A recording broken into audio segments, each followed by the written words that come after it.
დილა მშვიდობისა საქმიანი დილას ვიწყებთ დევაპირულზე ხუთშაბათს დილიდან ბიზნეს მედია საქართველოს გუნდის წევრებთან ერთად. ანაგლია გუშინაც მთავარი თემა იყო ვიცე-პრემიერმა მაიაც კიტიშვილმა დაადასტურა, რომ კონსორციუმისათვის ხელშეწყობა ძალაშია და თანხების მოსაზიდად ვადას მათ მე-6-ჯერ უგრძელებენ. კონსორციუმი ამჟამად 520 მილიონის აკუმულირებას ცდილობს, აქედან 400 მილიონის საკრედიტო რესურსი, ანუ ნასესხები კაპიტალია, რომლის თაობაზეც ბანკებთან მოლაპარაკებები მიმდინარეობს. დანარჩენი 120 მილიონი კი უკვე საკუთარი კაპიტალია, რომელიც ასევე კონსორციუმს დიდი ხნის განმავლობაში უნდა ქონოდა მობილიზებული. ასეთია მთავრობის პოზიცია კაპიტალის მოზიდვის თემაზე ანაგლიის სპორტის პროექტში. თავის მხრივ ანაგლიას კონსორციუმში აცხადებენ, რომ სრულად აქვთ მობილიზებული პროექტისათვის საჭირო კაპიტალი და ამის ოფიციალური განცხადება მოხდება მაშინ, როდესაც საქართველოს მთავრობა და საერთაშორისო ფინანსური ინსტიტუტები შეთანხმებას შეძლებენ. თუ შემდეგი ერთი თვის მანძილზე მთავრობასა და ბანკებს შორის მოხდა შეთანხმება მერვე პუნქტთან დაკავშირებით. დარწმუნებით ვაცხადებთ, რომ ანაგლიის სპორტი დადგენილ ვადებში 2020 წლის ბოლოს 2021 წლის დასაწყისში შეძლებს პირველი გემის მიღებას. ესეც ანაგლიის განვითარების კონსორციუმის მენეჯმენტის გუშინდელი განცხადებაა. შეერთებული შტატების მხრიდან ანაგლიის სპორტისადმი გამოჩენილი ყურადღება მეტყველებს იმაზე, რომ ანაგლიის სპორტს არა მხოლოდ ეკონომიკური, არამედ უსაფრთხოების განზომილება აქვს. ასეთია ვიცე-პრემიერის პოზიცია შტატების სახელმწიფო მდივნის ოფიციალური განცხადების საპასუხოდ. ვიცით, რომ ფოთის სპორტი არსებობს, ვიცით, რომ ფოთის სპორტს დიდი ხანია თავის ინფრასტრუქტურა გასაახლებელი აქვს. ასე რომ ფოთის სპორტი რომ ინფრასტრუქტურის განახლებაზე ფიქრობს, განსაკუთრებით მაშინ, როდესაც გვერდზე ახალი პორტი უნდა აშენდეს, ახალი ტექნოლოგიებით, ახალი შესაძლებლობებით, ეს ბუნებრივია, ამბობს მაიაც კიტიშვილი ფოთის სპორტთან დაკავშირებულ თემაზე კომენტირებისას. ამასობაში კი მსოფლიო ბანკის გადაწყვეტილებით საქართველოს მთავრობის ერთ-ერთ უმსხვილეს კონტრაქტორ კომპანიას ჩინეთის რკინიგზის სამშენებლო კორპორაციას და მის შვილობილ კომპანიებს, მათ შორის ჩინეთის რკინიგზის 23 ბიუროს ტენდერებში მონაწილეობა 9 თვით აეკრძალათ. კიდევ ერთი მსხვილი ინფრასტრუქტურული პროექტი დედაქალაქში სავარაუდოდ უახლოეს კვირაში უნდა დასრულდეს მარშალ გელოვანის გამზირის და სარაჯიშვილის ქუჩის გადაკვეთაზე ორდონიანი სატრანსპორტო კვანძის მოწყობის სამუშაოები დასგმით ეტაპზეა და ეს გუშინ თბილისის მერმა მთავრობის ხდომაზე დაადასტურა. ერთიანი ეროვნული გამოცდები ქართული ენის და ლიტერატურის გამოცდით 1 ივლისს დაიწყება. 23 ივლისს კი ფიზიკის გამოცდით დასრულდება. 2019 წლის გამოცდების განრიგი ცნობილია. დეტალებს რამდენიმე წუთში უკვე სტუმართან ერთად გავაგრძელებთ. 11 ბიზნეს გაერთიანების საერთო წერილი და განცხადება ფინანსთა მინისტრს კონკრეტული კითხვებით და პოზიციით. ყველა მხარე საქმიან დილაში ისაუბრებს და ჩვენი სტუმარი ფინანსთა მინისტრის მოადგილე ლაშა ხუციშვილი იქნება. წლის პირველ ხუთვეში კი საერთაშორისო მოგზაურობიდან საქართველოს შემოსავალი 101 მილიონი ამერიკული დოლარით გაიზარდა და 1,100 მილიონი დოლარი შეადგინა. ტურიზმის ადმინისტრაციის განახლებული სტატისტიკით ვიწყებთ საქმიან დილას.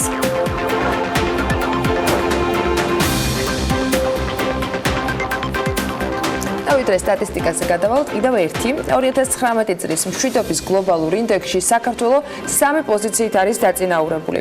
163 ქვეყანას შორის ქვეყანა 99 ადგილზეა. ანგარიში აღნიშნულია, რომ საქართველოს ერთადერთი ქვეყანაა, რომელმაც 2008 წლიდან 2019 წლამდე 20%-ით გაიუმჯობესა პოზიცია. 2008 წელს საქართველოს პოზიცია ინდექსში იყო 148.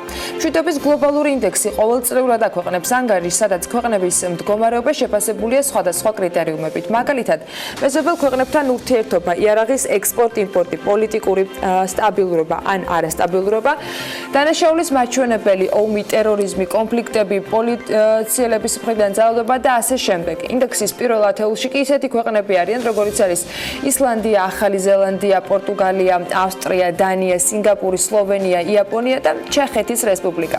163 ქვეყანას შორის რუსეთი 154 ადგილს იკავებს. დილა მშვიდობისა და მოდი კარგი ამბებით გავაგრძელოთ დღევანდელი დილა. გავიმეოროთ და ცოტა გაგვიხარდეს კიდეც რაღაცები. უბრალოდ მოკლედ და შემოსავლებით დავიწყოთ. გასავლებზე და ხარჯებზეც აუცილებლად მივალთ.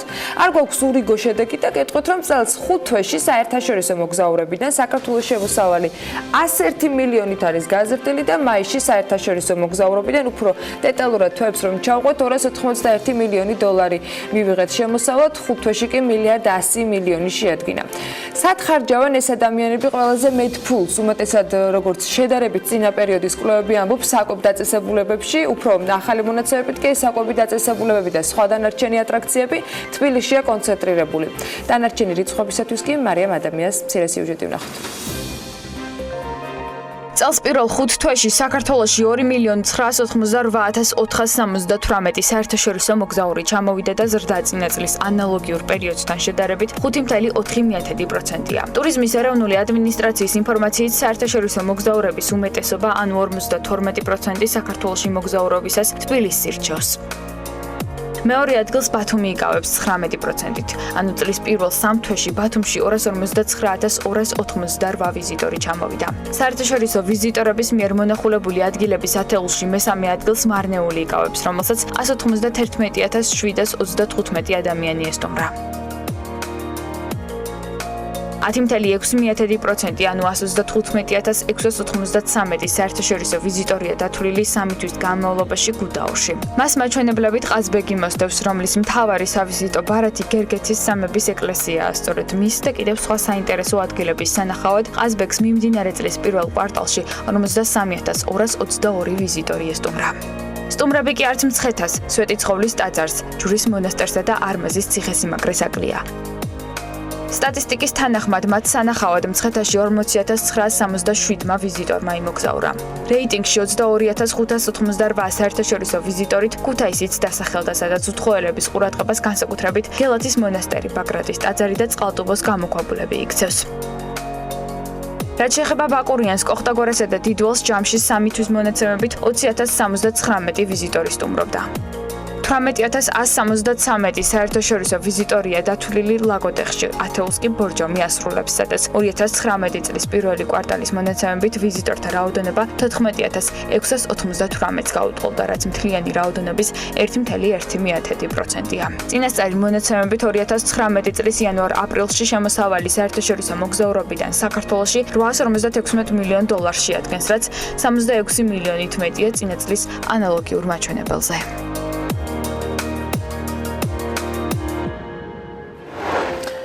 თქმა უნდა, აჭარისკენ ტურისტების, მათ შორის შიდა ტურისტული მიმართულებებით რაოდენობა მომდევნო რამდენიმე თვის განმავლობაში კიდევ უფრო გაიზრდება. 2 დღეში სხვათა შორის ბათუმში ზაფხულის სეზონი ოფიციალურად უნდა გაიხსნას და შავიზღვისპირეთის საკურორტო ზონებს ბევრჯერ მიუბრუნდებით, ამას წინასწარ თქვენც მიხვდებოდით. თუმცა ბათუმის გახსნაზე ზღვასა და მზესთან ერთად ჩვენსკენ საქმიანი ამბებიც არ გვავიწყდება. არც ჩვენი პარტნიორები გვაკლებენ სიახლეებს და დღეს და ხვალ გრანდ თორტონი წევრი ფირმების ყოველწლიურ რეგიონალურ კონფერენციას ბათუმში ჩაატარებს, რომელსაც DST-ს ევროპისა და შუა აზიის 15 ქვეყნიდან 40 პარტნიორი დაესწრება.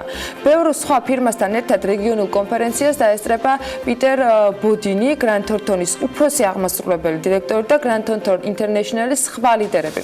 წარმატებები უნდა უსურვოთ ამ ძალიან კარგ ადამიანებს, რომელთა დახმარებითაც მათ შორის შოთა ტყეშელაშვილმა Forbes Georgia-თვის პირველი რეიტინგები შეადგინა და ძალიან საინტერესო სხვათა შორის.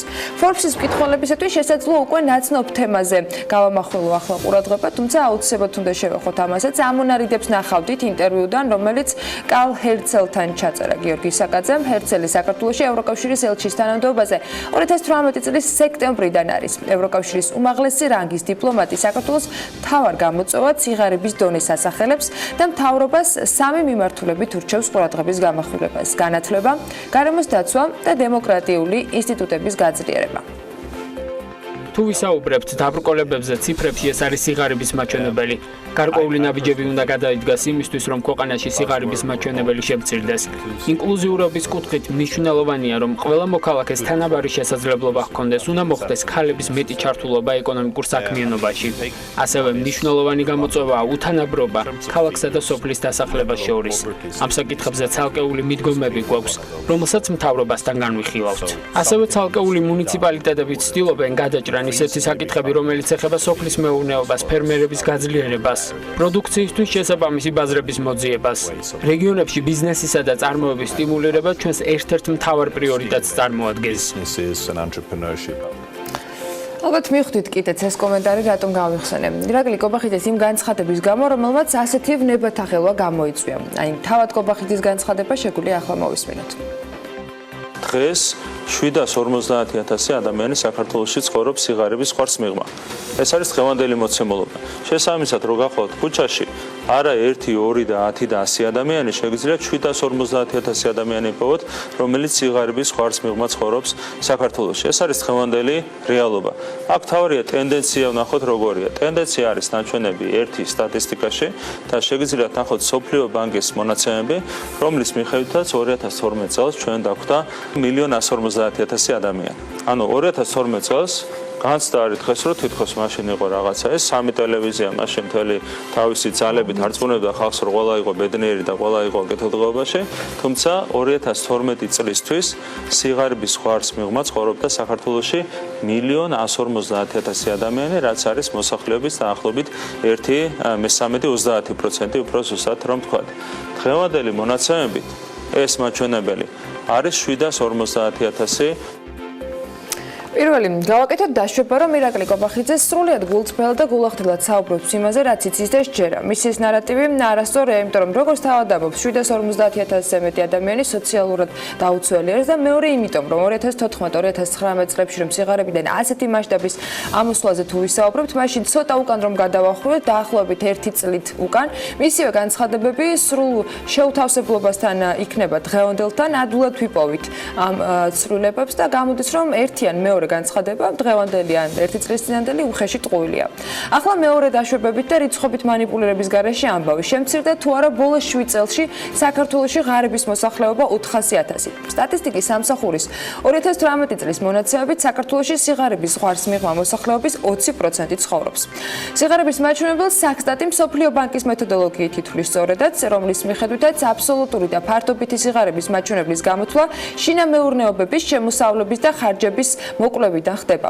მსოფლიო ბანკის მონაცემებით 2010 წლიდან 6 წლის განმავლობაში საქართველოში სიღარიბის მაჩვენებელი მუდმივად მცირდებოდა. 2016 წელს სიღარიბის აბსოლუტურ ზღვარს მიღმა მყოფი მოსახლეობის წილი გაიზარდა და 21,3% შეადგინა. 2018 წლის ბოლოს კი 20,1%. სტატისტიკის სამსახური არ ითვლის თუ კონკრეტულად რამდენი ადამიანი ცხოვრობს სიღარიბის ზღვარს მიღმა, თუმცა თუ კი მაჩვენებელს საქართველოს მოსახლეობას, ანუ 3,729,600 ადამიანს ამონაცემს ავიღებთ, გამოვა რომ ქვეყანაში 7,59,659 ადამიანი ცხოვრობს სწორედ სიღარიბის ზღვარს მიღმა. ანუ ეს მონაცემი დაახლოებით სწორად ითქვა. საქსტატის მონაცემებით 2012 წელს საქართველოს მოსახლეობის რიცხოვნობა იყო 3,729,300. სიღარიბის მაჩვენებელი 30% შეადგენდა, ანუ 1,121,790 ადამიანი ცხოვრობდა სიღარიბის ზღვარს მიღმა. გამოდის, რომ 2012 წლის შემდეგ ღარიბი მოსახლეობის რაოდენობა დაახლოებით 362,000-ით არის შემცირებული. აქ მოყვანილი მაჩვენებლები 2014 წლის მოსახლეობის საყოველთაო აღწერის მიხედვით არის დაკორექტირებული. ანუ Forbes-ის სტატისტიკის სამსახურში უთხრეს უფრო დეტალური მონაცემების გამოთხოვისას, რომ 2014 წლის აღწერის შემდეგ ეს მონაცემები შეცვლილია და ახალი მაჩვენებლების მიხედვით არის შესაბამისად შედგენილი. დღეს საქართველოში 9 მილიონამდე ადამიანი კი ამავე დროს სახელმწიფო დახმარებას იღებს. კერძოდ, სოციალური მომსახურების სააგენტოს მონაცემებით ჯამში საარსებო შემწეობას მოსახლეობის 12,9% იღებულობს, მაისის ბოლოს კი მსგავსი პირების რაოდენობამ 467,284 შეადგინა. და როგორც არ უნდა ვეცადოთ, არ გამოდის, რომ სიღარიბე განახევრებულია. მართალია, ციტატას თუ ჩავხედავთ ირაკლი კობახიძეს, ეს არ უთქვამს, მაგრამ შთაბეჭდილება ხომ ამაზე იყო. არა და არ გამოდის, თორემ დიდი სიამოვნებით მოგიყვებოდით და ასეთ ამბებს ჩვენს დიდი სიამოვნებით გაგიზიარებთ. საქართველოს ჯანდაცვის სამინისტროს სისტემაში შემავალი სოციალური მომსახურების სააგენტოს მონაცემების მიხედვით 2019 წლის მაისის მდგომარეობით სოციალური შემწეობის მიღები ოჯახების რაოდენობა იყო 135,700. ამ ოჯახებში ადამიანების რაოდენობა კი 460,000 აღემატებოდა. ეს საქართველოს მოსახლეობის 12%-ია. ამ ადამიანებისათვის ყოველთვიურად დარეცხული შემწეობის ჯამური მოცულობა ამავე დროს მაისის თვეში იყო 27 მილიონი ლარი. შესაბამისად, ერთ ბენეფიციარზე შემწეობის პაკეტი საშუალოდ გამოდის 59 ლარი. ამ 115,000 ადამიანის გარდა, რომლებიც თვიდან თვემდე სახელმწიფო შემწეობაზე არიან დამოკიდებული, სოციალური მომსახურების ბაზაში კიდევ არის 300,000 ოჯახი რეგისტრირებული. ბოლო სტატისტიკა სოციალური შემწეობის მიმღებთა რაოდენობაზე პროცენტულადაც შემიძლია გაჩვენოთ, მაგალითად ბოლო 3 წელში პროცენტული კლება არის 2017-ში 2018-ში იყო 11.8, 2017-ში 12.1% და 2016-ში 12.3%. თუმცა ეს რიცხვები 2011 წლის მონაცემებს აღემატება და ერთადერთი წელი, როცა შედარებით კიდევ უფრო დაბალი მაჩვენებელი ფიქსირდებოდა, ეს 2015 იყო 10.1%. ზოგადად სოციალური შემწეობების გაცემის სქემაც რომ ბევრ კითხვის ნიშანს აჩენს, ეს თემაც და არაერთხელ ყოფილა ჩვენთან განხილვისაგანი და ამაზე ბევრი გვისაუბრია, რამდენჯერმე ფაქტ-მეტრმაც მოამზადა მასალა, მათ შორის ამ შემწეობების გაცემის დინამიკის და საარჩევნო ციკლების კავშირზე და ბევრი რომ აღარ გავაგრძელო ამ თემაზე და რიცხვებითაც თავი ძალიან აღარ შეგაწყინოთ. პოლიტიკოსის განცხადებებს ამავე პოლიტიკოსის ამორჩეული უკეთ აფასებს, ხო და შეფასებას თითოეულ ჩვენგანს უკეთ შეგვიძლია იმ შეფასებისა, რომლის მიხედვითაც სიღარიბის ზღვარს ქვემოთ მყოფი ადამიანების ძალიან დიდი ოდენობა დღეს უკეთეს მდგომარეობაშია. ვიდრე ანაკლის თემაზე გადავინაცვლებდეთ, რომელიც კიდევ ერთი ცენტრალური საკითხი იყო გუშინდელი ძირითადი თემებისა, რომელსაც თავს ბიზნეს სიახლეებში სულ რამდენიმე წუთში მოუყვრით. მოდით ახლა შედარებით სუუქი ამბებით მარიამ ადამიანს და ლევან თაღიაშვილს შემოვიპატიჟებ ეთერში. ძვირადღირებული ბრენდები მხოლოდ რაიმე პროდუქტის იდენტიფიცირებისათვის ცხადია არ გამოიყენება და ის უმეტესწილად ემოციასთან ასოცირდება, რომელსაც მომხმარებელზე ერთ-ერთი ყველაზე დიდი გავლენა აქვს. როგორ გამოიყურება ბრენდების ღირებულების განახლებული რეიტინგი? სწორედ ამაზე გააკეთებენ მთავარ აქცენტს ლევანი და მარიამი, რომლებიც საქმიანი დილის ეთერში შემოგვიერთდნენ. მოგესალმებით. დილა მშვიდობის ანა. მოგესალმებით ჩვენს მაყურებელს. მონაცემებს, რომელიც CNBC-ს გამოქვეყნა, მსოფლიოში ბრენდების ერთ-ერთმა უდიდესმა ბაზამ ბრენდ ZIM მოუყარა თავი, რომლის მიხედვითაც ათეულში მოხვედრილი კომპანიების სიას ეკრანზე ვხედავთ. ბრენდ ZIM-ის ხელმძღვანელის დევიდ რუთის განცხადებით, კომპანიებმა უფრო მეტად უნდა დააფასონ საკუთარი ბრენდის ფასი და მისი შესაძლებლობები, რომელსაც მომავალში ძალიან დიდი წარმატებით მოტანა შეუძლია. აქვე გეტყვით, რომ ტექნოლოგიური კომპანიები ყოველთვის დომინანტები არიან რეიტინგში, ჯერ კიდევ 2006 წლის შემდეგ. რაც შეეხება ჩინურ ბრენდებს, ტოპ 100 კომპანიაში 15 მათგანი მოხვდა მსოფლიოს მასშტაბით, მათ შორის Xiaomi, Meituan და ასე შემდეგ. რაც შეეხება ტოპ 10 კომპანიას, მისი წარმომადგენლების ათეულს მარიამ ადამია გახსნის. ლევან, მოდი დავიწყოთ ბოლოდან და ჯერ მეათე პოზიციაზე დასახელებული კომპანია გავამხილოთ, ეს ამერიკული ტრანსნაციონალური ტელეკომუნიკაციების კონგლომერატი AT&T-ია, რომლის ღირებულება 108 მილიარდ 375 მილიონი დოლარია და უმსხვილეს მედია კონგლომერატად არის აღიარებული მსოფლიოში. მისი საოფისი ტეხასის შტატში დალასში მდებარეობს, ხოლო თუ კი სტატისტიკას გადავხედავთ, შემიძლია გითხრათ, რომ გასული წლის მონაცემებთან შედარებით წელს 2%-ით არის გაზრდილი AT&T-ის ღირებულება ბრენდის, რომელიც სატელეფონო მომსახურების უდიდესი მიმწოდებელი ამერიკის შეერთებულ შტატებში, თუმცა გარდა სტანდარტული შეთავაზებებისა, პარალელურად ცდილობს მომხმარებლები გასართობი სერვისებითაც უზრუნველყოს. მეცხრე ადგილზე McDonald's-ია, რომელსაც ჩემი წარდგენა ნამდვილად არ სჭირდება. მისი ბრენდის ღირებულება ამჟამად 130 მილიარდ 400 მილიონი დოლარია. მისი ფასი 3%-ითაა გაზრდილი შარშალდენთან შედარებით. პოზიციას რაც შეეხება, ის ერთი ერთეულით ჩამოქვეითდა, რადგან 2018-ში მას მერვე ადგილი ეკავა. თუმცა აქვე უნდა აღინიშნოს, რომ მისი ერთი აქციის ფასი ზუსტად ერთი წლის წინ 158 დოლარი იყო, ახლა კი 203 დოლარია. მერვე ადგილი Tencent-ის საკუთრებაა, რომლის ბრენდიც 130 მილიარდ 900 მილიონი დოლარადაა შეფასებული და მცირედით უსწრებს McDonald's. ტექნოლოგიური კომპანია, რომელიც 1998 წელს ჩინეთში დაფუძნდა, ძირითადად გართობასა და ხელოვნურ ინტელექტზე აკეთებს აქცენტს. მაგალითად, საქართველოშიც ერთ-ერთი ყველაზე პოპულარული თამაში PUBG სწორედ მისი საკუთრებაა, რომელმაც მხოლოდ მაისში შემოსავლის სახით 156 მილიონი დოლარი გამოიმუშავა, რაც ცხადია ტოპ რეიტინგების სათავეში ყოფნას ნიშნავს. ყველაზე ძვირადღირებული ბრენდების რეიტინგში რიგით მეშვიდე კომპანია Alibaba. მისი ბრენდის ღირებულება 16%-ით გაიზარდა და დღევანდელი მონაცემებით 131 მილიარდ 245 მილიონს უტოლდება. ამიტომაც ის ყველაზე ძვირადღირებული ჩინური ბრენდია მსოფლიოში, თუმცა გასულ წელს Alibaba-ს ასევე ჩინური კომპანია Tencent უსწრებდა, წელს კი პოზიციები სხვაგვარად გადანაწილდა. აქვე შეგახსენებთ, რომ ინტერნეტ კონგლომერატი Alibaba Group-ი აერთიანებს B2B ვებ პლატფორმა Alibaba.com-ს. მასზე გაცილებით მაღალი ღირებულება კი სოციალურ ქსელს Facebook-ს აქვს 158 მილიარდ 978 მილიონ დოლარად შეფასებული ბრენდი 2004 წელს 4 თებერვალს შეიქმნა, 2016 წელს კი პირველად მოხვდა ბრენდის ათეულში.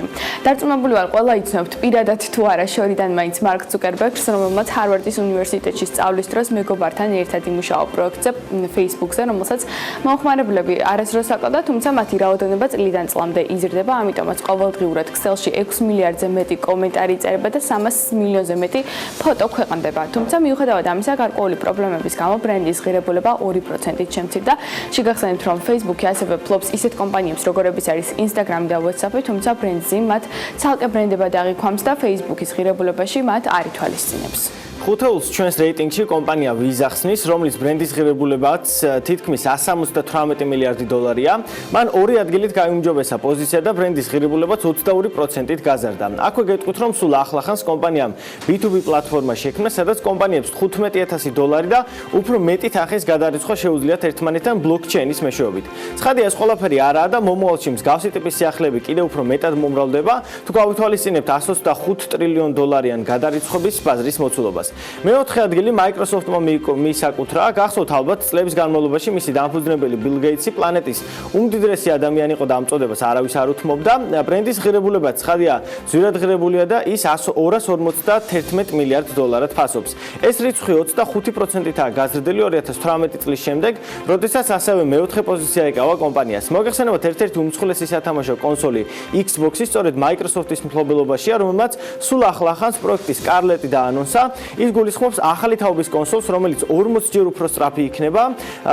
მას ექნება SSD მყარი დისკის შესაძლებლობა, რომელიც პარალელურად ვირტუალური ოპერატიული მეხსიერება გახდება.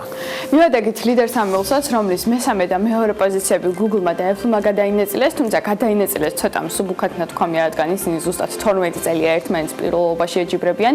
მიმდინარე წელს კი როგორც ჩანს, Google-მა სათანადოდ ვერ მოინდომა, ამიტომ 309 მილიარდად შეფასებული ბრენდი ისტორიაში პირველად მესამე ადგილზე გადაინაცვლა, თუმცა პროგრესი მაინც არის და გასულ წელთან შედარებით 2%-ით არის გაზრდილი ღირებულება. და საინტერესოა ისიც, რომ Google-ი მსოფლიოში ერთ-ერთი საუკეთესო დამსაქმებლად მიიჩნევა. ახლა რაც შეეხება კომპანია Apple-ს, მისი ღირებულება 3%-ით გაიზარდა, 309 მილიარდ 527 მილიონ დოლარს გაუტოლდა და შედეგად ის მეორე ადგილი შეინარჩუნა. კომპანიამ გასულ წელს მილიონობით iPhone-ი და სხვა პროდუქტები გაყიდა, მაგრამ ბრენდისადმი მოლოდინები თანდათან მცირდება, ამიტომ ბრენდზე მიიჩნევს, რომ Apple-მა მომხმარებელთან უფრო მჭიდრო ემოციური კავშირი უნდა დაამყაროს. და ისტორიაში პირველად ყველაზე ძვირად ღირებული ბრენდების სათავეში Amazon-ი მოექცა, რომლის სახელიც და ლოგოც 315 მილიარდ დოლარად ფასობს. უნდა აღინიშნოს, რომ Amazon სამკუთხედ ყველაზე დიდი და ფენომენალური 52%-იანი ზრდა აქვს და ბრენდის ღირებულება 108 მილიარდი დოლარით გაიზარდა. ეს ყველაფერი ინტერნეტ ვაჭრობის პოპულარობამ, Prime Days მსგავსმა აქტივობებმა და გაზრდილმა გაყიდვებმა განაპირობა. ასე რომ როგორც ჩანს, Jeff Bezos ქორწინება საერთოდ არ უშლის ხელს, რომ ყველაზე ძვირად ღირებული ბრენდის დამფუძნებელი იყოს.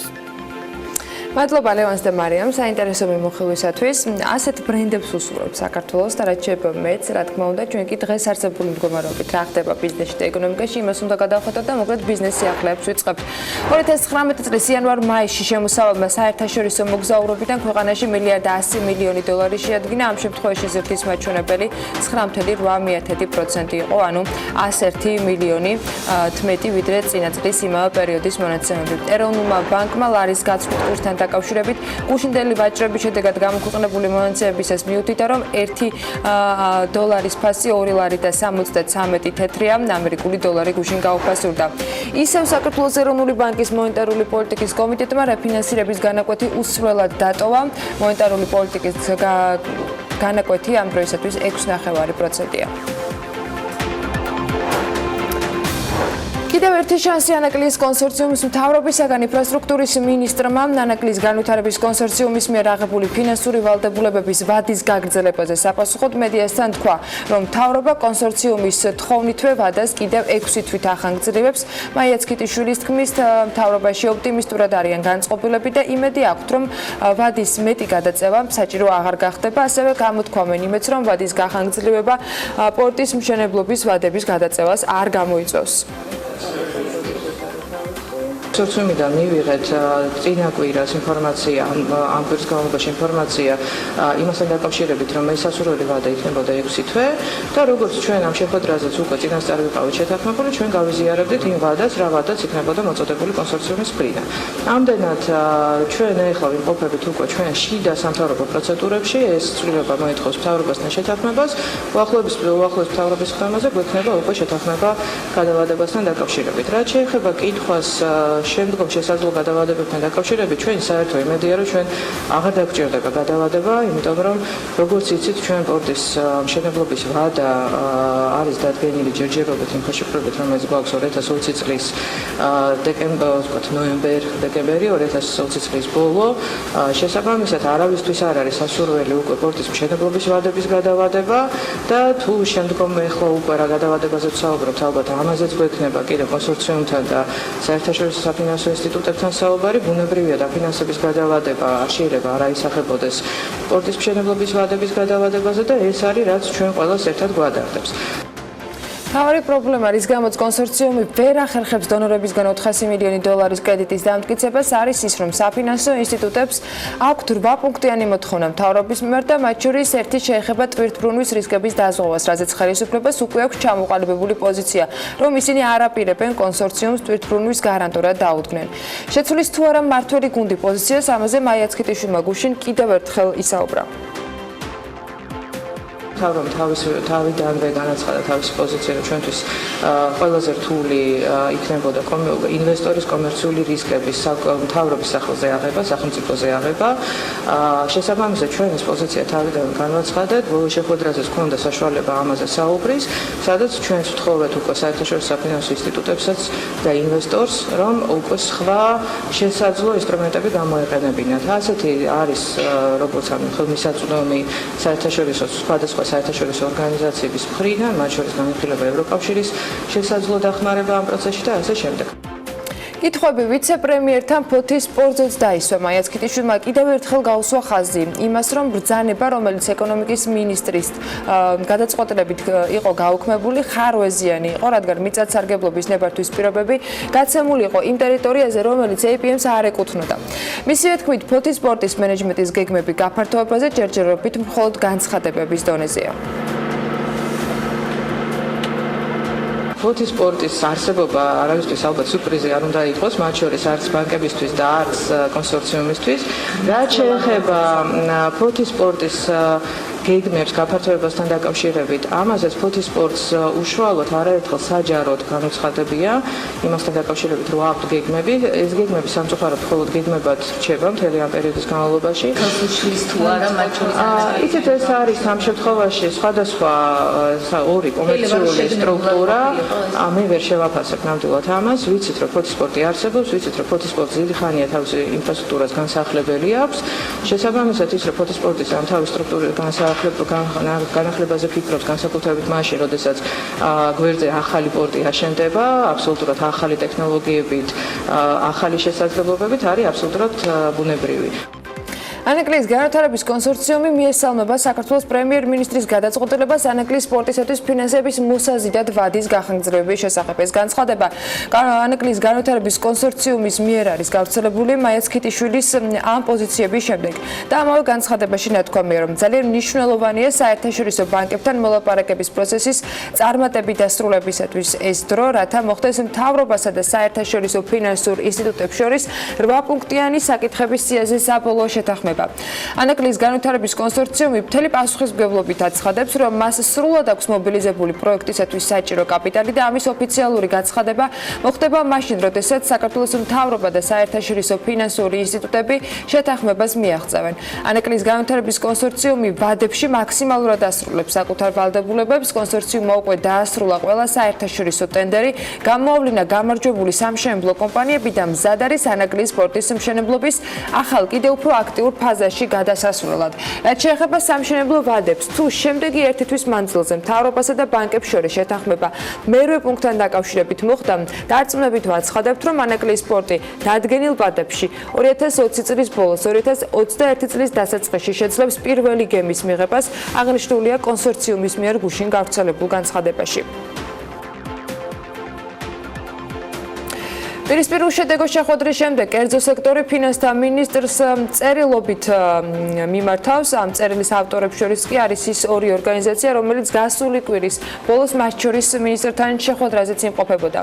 11 ბიზნეს გაერთიანება ვანო მაჭავარიანთან 3 შეკითხვით არის წარმოდგენილი. ოქროსიის წევრი კომპანიებისათვის იმპორტის გადასახადის ვადების შემცირებასთან დაკავშირებით გადაწყვეტილების მიღების მიზეზი და არგუმენტი რა არის? რა ფისკალურ ეფექტს ელოდება მთავრობა და რით იყო გამოწვეული ამ გადაწყვეტილების ყისიერად ბიზნესთან კომუნიკაციის გარეშე მიღება. გადასახადის გადახდასთან კავშირი სანამ არ მოისმენს არგუმენტირებულ პასუხებს იმაზე თუ რა იყო ამ გადაწყვეტილების მიღების მიზეზი და მიზანი ჩვენი მოთხოვნა რჩება ამ გადაწყვეტილების გაუქმება.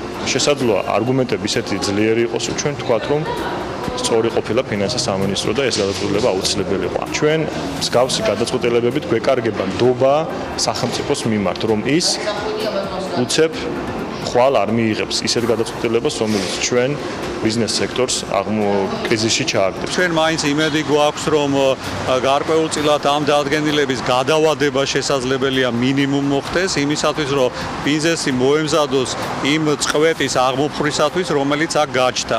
იმიტომ რომ ამ გადაწყვეტილებით ფაქტიურად მოხდა გარკვეულწილად მომავალი დაგეგმილი ბიზნესისთვის გარკვეული შესყიდვებისთვის ახალი ფინანსური საშუალებების მოძებნის საჭიროება. ოქროსიის წევრი კომპანიებისათვის იმპორტის გადასახადის 30 დღიანი ვადის 5 დღემდე შემცირება აქციზური საქონლის იმპორტიორებისათვის უკვე ძალაშია. ნავთობიმპორტიორთა ასოციაციის ხელმძღვანელს ვანო მთვრალაშვილს ვესაუბრეთ ამ თემაზე. ის ამბობს, რომ აუცილებელია მინისტრმა ბრძანება გააუქმოს ან 3 თვით გადაავადოს მაინც. საწვავის ინდუსტრია გახლავთ სახელმწიფო ბიუჯეტში ყველაზე დიდი გადამხდელი გადასახადების და დიდი გადასახადების გადახდიდან გამომდინარე მისი ასე ვთქვათ ყოველთვიური და ყოველი იმპორტის გადახდები ასევე მნიშვნელოვანი არის. დიდი მოცულობით ხდება საქონლის შემოსვლა და იმ პირობებში, როდესაც ფასი გაცილებით მაღალი არის კიდე ეს დამატებითი ტვირთია. სასურველი იქნება თუ ეს ასე ვთქვათ ის რეგულაცია, რომელიც აქამდე იყო, იქნება შენარჩუნებული. ყოველ შემთხვევაში რაღაცა პერიოდი მაინც იყოს, რაღაცა პერიოდი ვადა. ჩვენ ეს თხოვნაც გქონდა, რომ თუნდაც 3 თვით მომხდარიყო აი ამ გადაწყვეტილების გადავადება. პარლამენტში შესაძლოა ფინანსთა მინისტრი და საგამოძიებო სამსახურის უფროსი დაიბარო. ლევან კობერიძე ამბობს, რომ ქვეყანაში კორუფციის მაღალი რისკები იკვეთება, რასაც ბოლოს დაკავებული სამი პირის საქმე ადასტურებს, რომელსაც სახელმწიფო 30 მილიონი ლარის დამატებითი ღირებულების გადასახადის აქტივის შექმნას ედავება. დამოუკიდებელი დეპუტატი აღნიშნავს, რომ როდესაც ასეთ თანხაზეა საუბარი, მისი შექმნა მაღალჩინოსანთა ზედამხედველობის გარეშე ვერ მოხერხდებოდა. კობახიძის თქმით, შექმნილი სქემა აპრობირებული 90-იან წლებში იყო, რაც ქვეყანას მნიშვნელოვანი ეკონომიკურ დარტყმებს აყენებს. რუსთავში მეტალურგიის ყოფილ საავადმყოფოში კი, რომელიც მარდალეიშვილის სახელობის კლინიკამ შეიძინეს, სარეაბილიტაციო სამუშაოები მიმდინარეობს. სამედიცინო დაწესებულების რეაბილიტაცია დაახლოებით 1 წელია, რაც დაიწყო. ივნისის ბოლოს კი ცენტრში ღეროვანი უჯრედების გენეტიკური და მორფოლოგიური ლაბორატორიები გაიხსნება, ხოლო სექტემბერში უკვე სტაციონალური სეგმენტის გახსნაა დაგეგმილი, სადაც რეანიმაციული, ქირურგიული, თერაპიული, კარდიოლოგიური გაყოფილებები ფუნქციონირებს და ისინი აღჭურვილი იქნება თანამედროვე სამედიცინო ტექნიკით და განახლებული ინვენტარით. ინვესტიციის სრული მოცულობა კი ამ ეტაპისათვის 3 მილიონ ლარს აღემატება. რუსთავში უკანონოდ შემოღობილ ტერიტორიებზე უსახური კონსტრუქციების დემონტაჟის პროცესი მიმდინარეობს. რუსთავის მერის ზედამხედველობის და ადგილობრივი მოსაკრებლების სამსახურში ამბობენ, რომ სამუშაოები ქალაქის იერსახის გაუმჯობესების მიზნით ხორციელდება და მათივე ინფორმაციით უსახური კონსტრუქციების დემონტაჟის პროცესი მუდებაძის ქუჩის, დავით გარეჯის, ბალანჩივაძის, დუმბაძისა და დავით გარეჯის მიმდებარე ტერიტორიაზე უკვე განხორციელდა. ძალიან დიდი გამოხმაურება ჰქონდა გუშინ Forbes Women-ის მაისის გამოცემას და ალბათ დამსახურებულადაც, უпроსტად შემიძლია თქვა, რომ დარწმუნებით დამსახურებულადაც.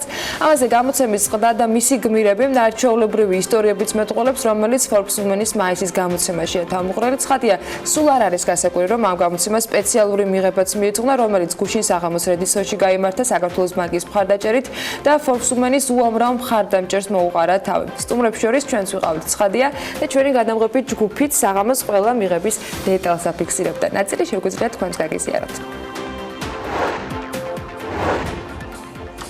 ოკუპაციაზე საუბარი საკმარისი არასდროს არაა. მთელმა მსოფლიომ კიდევ ერთხელ უფრო ხმამაღლა და უფრო მკაფიოდ უნდა გაიგოს, რომ საქართველოს ტერიტორიების 20% ოკუპირებულია რუსეთის მიერ. Forbes Women-ის მიერ გამართული ოფიციალური მიღება სწორედ ამ მიზანს ემსახურებოდა, სადაც თითქმის ყველა სექტორის წარმატებულმა და Forbes-ის არსებულმა თუ მომავალმა რესპონდენტმა მოიყარა თავი. Hear us roar. ასე ქვია Forbes Women-ის ახალ მაისის ნომერს, რომლის პრეზენტაციას რედისონში გაიმართა და ძირითადი აქცენტი ოკუპაციის თემაზე გაკეთდა. ახალი ნომრის შექმნაში მონაწილეობა გლობალურმა ლიდერებმა მიიღეს, რომლებიც რამდენიმე დღით საქართველოში იმყოფებოდნენ და სხვა ღონისძიებებთან ერთად საოკუპაციო ხაზიც მოინახულეს. ნომერში როგორც ქართველ, ასევე უცხოელ ლიდერებთან ინტერვიუებს შეხვდებით და იმ ამბებს მოისმენთ, რომელიც თავს ყველაზე წარმატებულ ქალებს გადახდათ. ამ ღონისძიებით ბუნებრივია გვინდოდა რომ გვეჩვენებინა საზოგადოებისთვის რომ არსებობს თემები, სადაც ჩვენ ბიზნესმენებს, მედიას, პოლიტიკოსებს, ჟურნალისტებს, აქტივისტებს შეგვიძლია ერთად ვიდგეთ და ვუთხრათ და ჩვენი ხმა მივაკინოთ მთელ მსოფლიოს, გავაგებინოთ რომ ჩვენი ქვეყნის 20% ოკუპირებულია რუსეთის მიერ. ნებისმიერი ასეთი მაღალი ნდობით აღჭურვილი პირის თუ არ ვიცი, მაღალი პასუხისმგებლობის მქონე პირის, რომელიც მზად არის რომ ჩვენარი პატარა ქვეყნის პრობლემის შესახებ ესაუბროს მსოფლიოს, არის ჩვენთვის ელჩი მსოფლიოში და ეს როლი ნამდვილად ითამაშეს ახალგაზრდა გლობალურმა ლიდერებმა. დღეს არის Forbes Women-ის ახალი ნომრის პრეზენტაცია და ბევრი საინტერესო აქტივობა დავგეგმეთ, ასე ვთქვათ, რომ რაღაცა უფრო მასშტაბურად მივაწვინოთ ჩვენი ხმა მსოფლიოს. მთავარი მესიჯი რომ შეისმინათ ჩვენი ხმა, იმიტომ რომ ამას აქვს ყველაზე დიდი მნიშვნელობა, რომ გავერთიანდეთ და არასოდეს არ დაგვავიწყდეს, რომ 20% ჩვენი ქვეყნის ოკუპირებულია რუსეთის მიერ და ვისაც რა შეგვიძლია, რა ფორმით, იმ ფორმით უნდა დავაფიქსიროთ ეს ყველაფერი. საღამოზე სტუმრებს კიდევ ერთხელ მიეცეთ საშუალება სხვადასხვა გზით მსოფლიოსთვის მნიშვნელოვანი შეტყობინება გაეგზავნათ და იარაღის ნაცვლად სიტყვით შეეცვალათ მსოფლიო. თავდაპირველად მინდა აღვნიშნო და მიულოცო Forbes Women-ს მორიგი გამოცემის გამოშვება. მნიშვნელოვანია, რომ ასეთი სიხშირი და პერიოდულობით ხდება ქართველი ქალების წარმატების გაზიარება. ხედავთ, რომ ყოველდღიურად ჩვენი ეკონომიკა დამოკიდებული ხდება რუსეთის ეკონომიკაზე. ხედავთ ძალიან ბევრ მნიშვნელოვან ესე რა ვთქვათ პროცესებს. ფიქრობ, რომ ძალიან საინტერესო ნომერი გამოვიდა Forbes-ის, იქიდან გამომდინარე, რომ სოფლიო ეკონომიკური ფორუმის ახალგაზრდა გლობალური ლიდერები იმყოფებოდნენ საქართველოში. ჩვენ მიგვაჩნია, რომ სოფლიომ უნდა გაიგოს თუ როგორი ოკუპანტია რუსეთი და ის, რომ 20% ჩვენი ქვეყნის მათ აქვთ ოკუპირებული. ჩვენ ყველა ეს ვთქვათ მედია საშუალებიდან ეს გვესმის, მაგრამ მე ვფიქრობ, რომ სულ სხვა არის მათი თვალით დანახული ოკუპირებული ტერიტორია, სადაც ახალგაზრდა გლობალური ლიდერები იყვნენ. არ აქვს მნიშვნელობა რა პროფესია გაქვს, თანამდებობა თუ ასაკი. მთავარი ყოველთვის გვახსოვდეს, რომ ქვეყნის ტერიტორიული მთლიანობის აღდგენა თითოეული ჩვენგან ისვალია. გარემოს ეროვნული სააგენტოს ინფორმაციებს უნდა გავეცნოთ ახლა, რომელიც გვაცნობებს, რომ ამინდი განპირობებული იქნება შავი ზღვის ჩრდილო-დასავლეთიდან შემავალი შედარებით გრილი და სამხრეთიდან გადაუნაცვლებული ცხელი ჰაერის მასების ურთიერთქმედებით მოსალოდნელი არის დროგამოშვებით ღრუბლიანობის მომატება.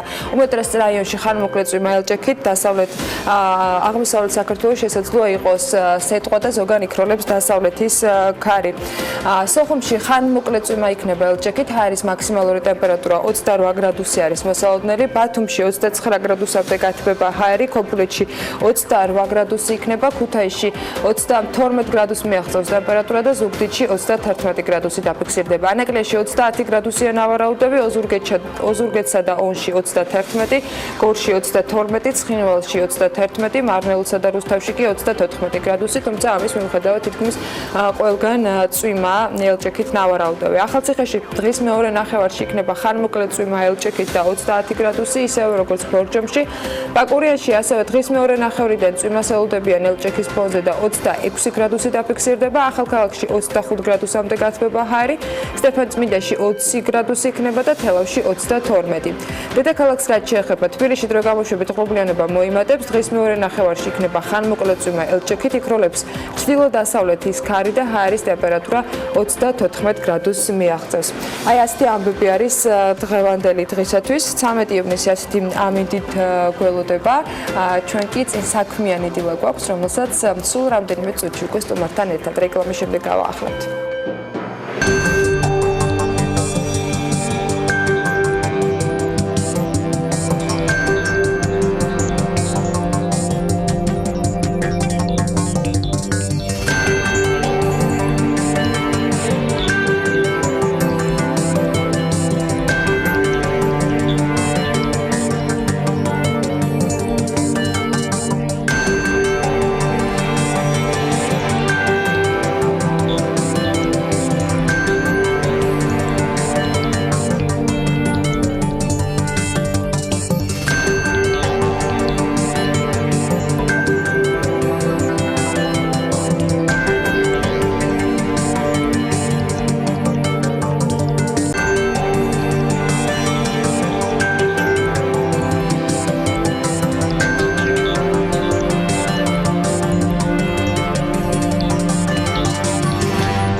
ერთიანი ეროვნული გამოცდები ქართული ენისა და ლიტერატურის გამოცდით სულ რამდენიმე დღეში 1 ივლისს დაიწყება და 23 ივლისს ფიზიკის გამოცდით დასრულდება. საგამოცდო პროცესი 10 ივლისიდან კი გამოცდებში პრაქტიკოსი მასწავლებლები და მასწავლებლობის მსურველები ჩაერთვებიან. სტუდენტთა საგრანტო კონკურსი კი 5 ივლისს უნდა ჩატარდეს. 17-24 ივლისს გამოცდები მაგისტრობის მსურველებისათვის გაიმართება. როგორ იქნება პროცესი, არის თუ არა სიახლეები და რას უნდა ელოდენ აბიტურიენტები, მასწავლებლები თუ მაგისტრანტობის მსურველები, ამაზე გავაგრძელებთ საუბარს ბურიასთან შეფასებისა და გამოცდების ეროვნული ცენტრის დირექტორის მოადგილე გვერდება საქმიანი დილის ეთერში. მოგესალმებით ბატონ კახა, მადლობა რომ ხართ ჩვენთან ერთად.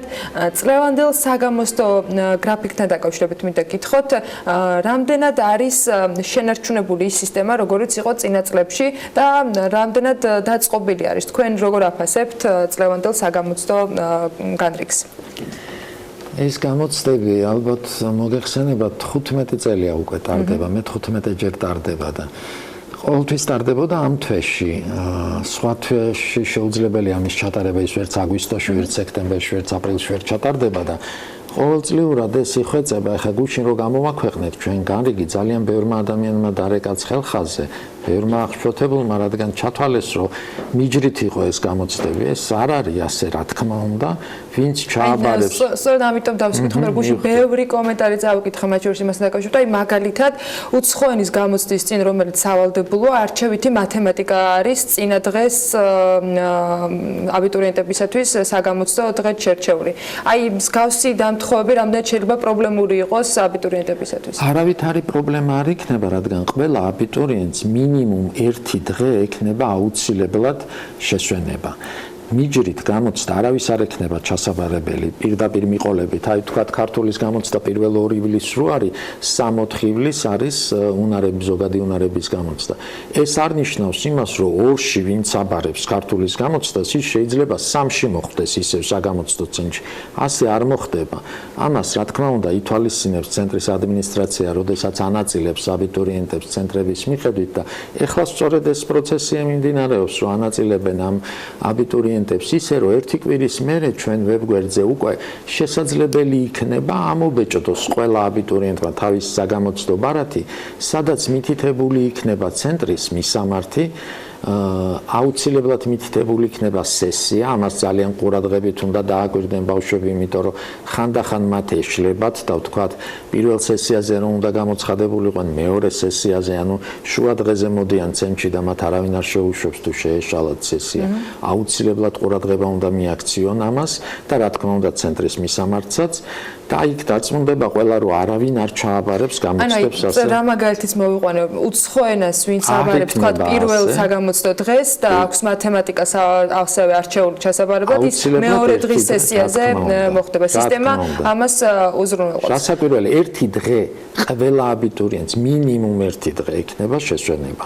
ზოგს რა თქმა უნდა მეტიც ექნება, იმიტომ რომ თქვა ისია არჩევით საგნები ისეა განაწილებული, რომ ზოგს ბევრი ექნება შესვენება, ზოგს ცოტა ექნება, სხვანაირად არ გამოდის. ეხლა ლაპარაკია ძალიან დიდ რაოდენობაზე. უბრალოდ რა კი ამ საკითხს შევეხეთ, მე ისიც მინდა ვთქვა, რომ ეხლა თბილისში ხშირად მიმდინარეობს ხოლმე რემონტი ქუჩის.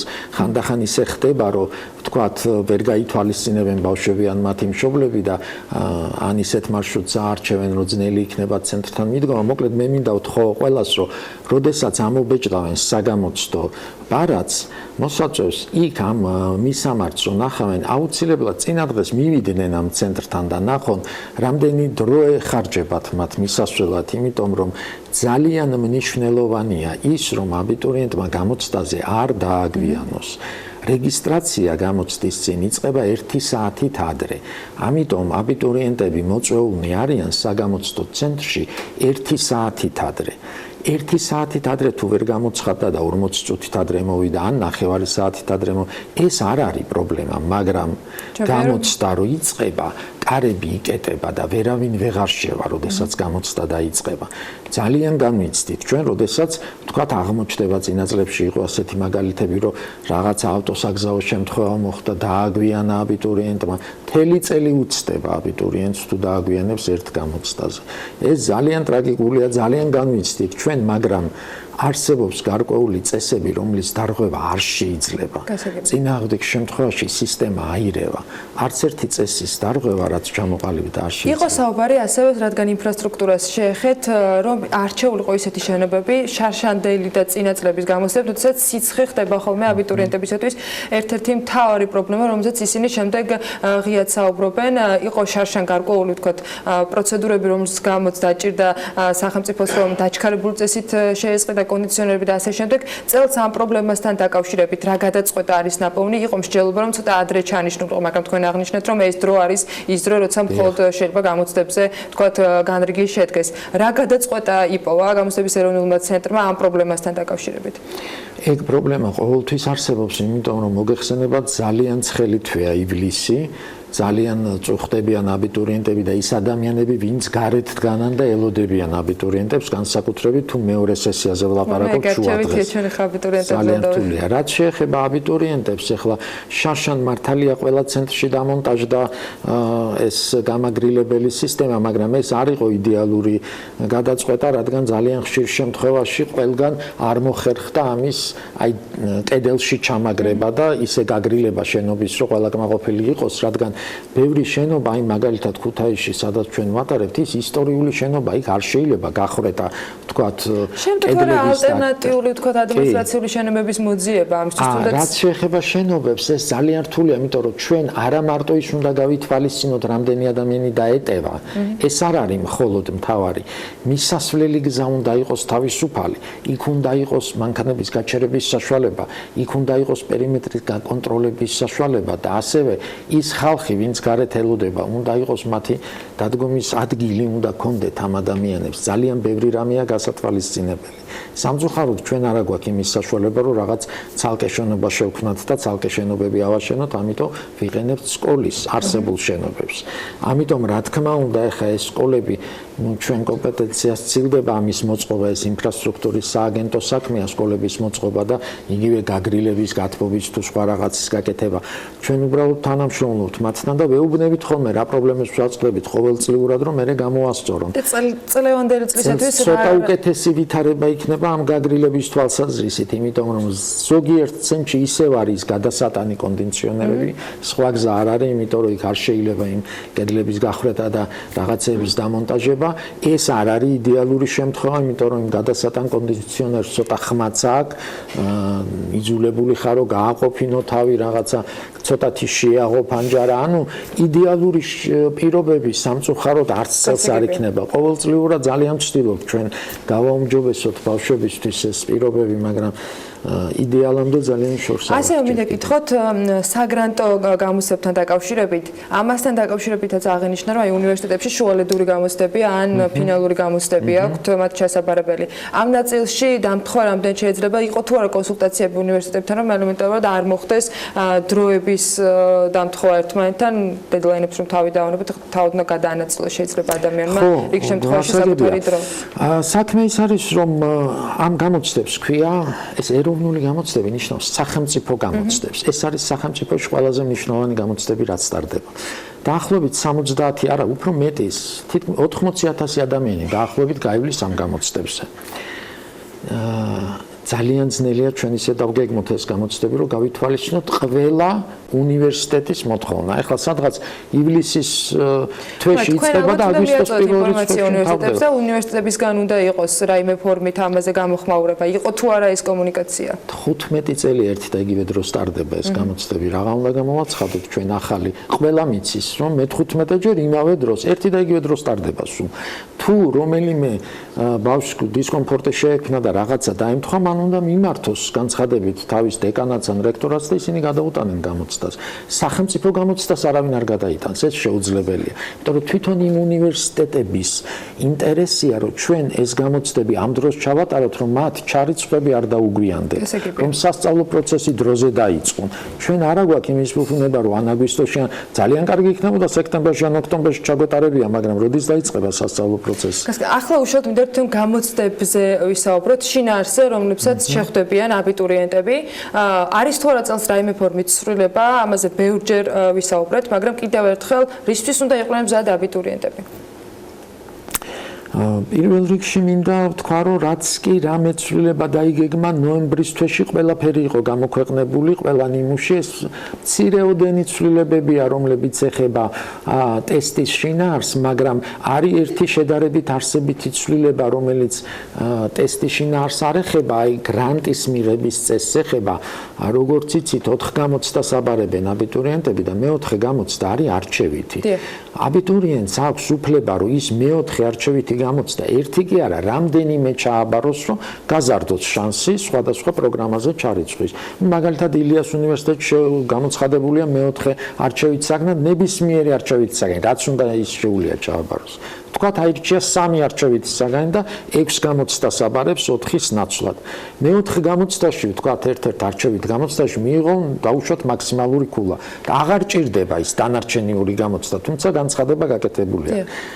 თუ არ გამოცხადდებოდა შარშან ან წინა წლებში, ის კარგავდა შანსს, რომ მიიღო გრანტი.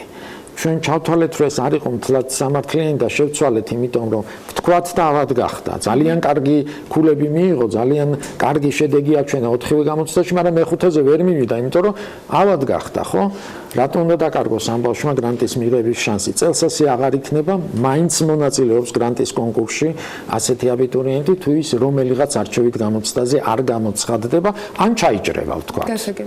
ეს ჩემი აზრით ძალიან კარგია აბიტურიენტების შანსებს ზრდის და საერთოდ მე მინდა უთხრა აბიტურიენტებს, რომ ყველაფერი ამ საგამოცდო ცენტრში არის მოწყობილი ისე, რომ მათ კონდეთ კომფორტი, არ ინერვიულონ არაფერზე.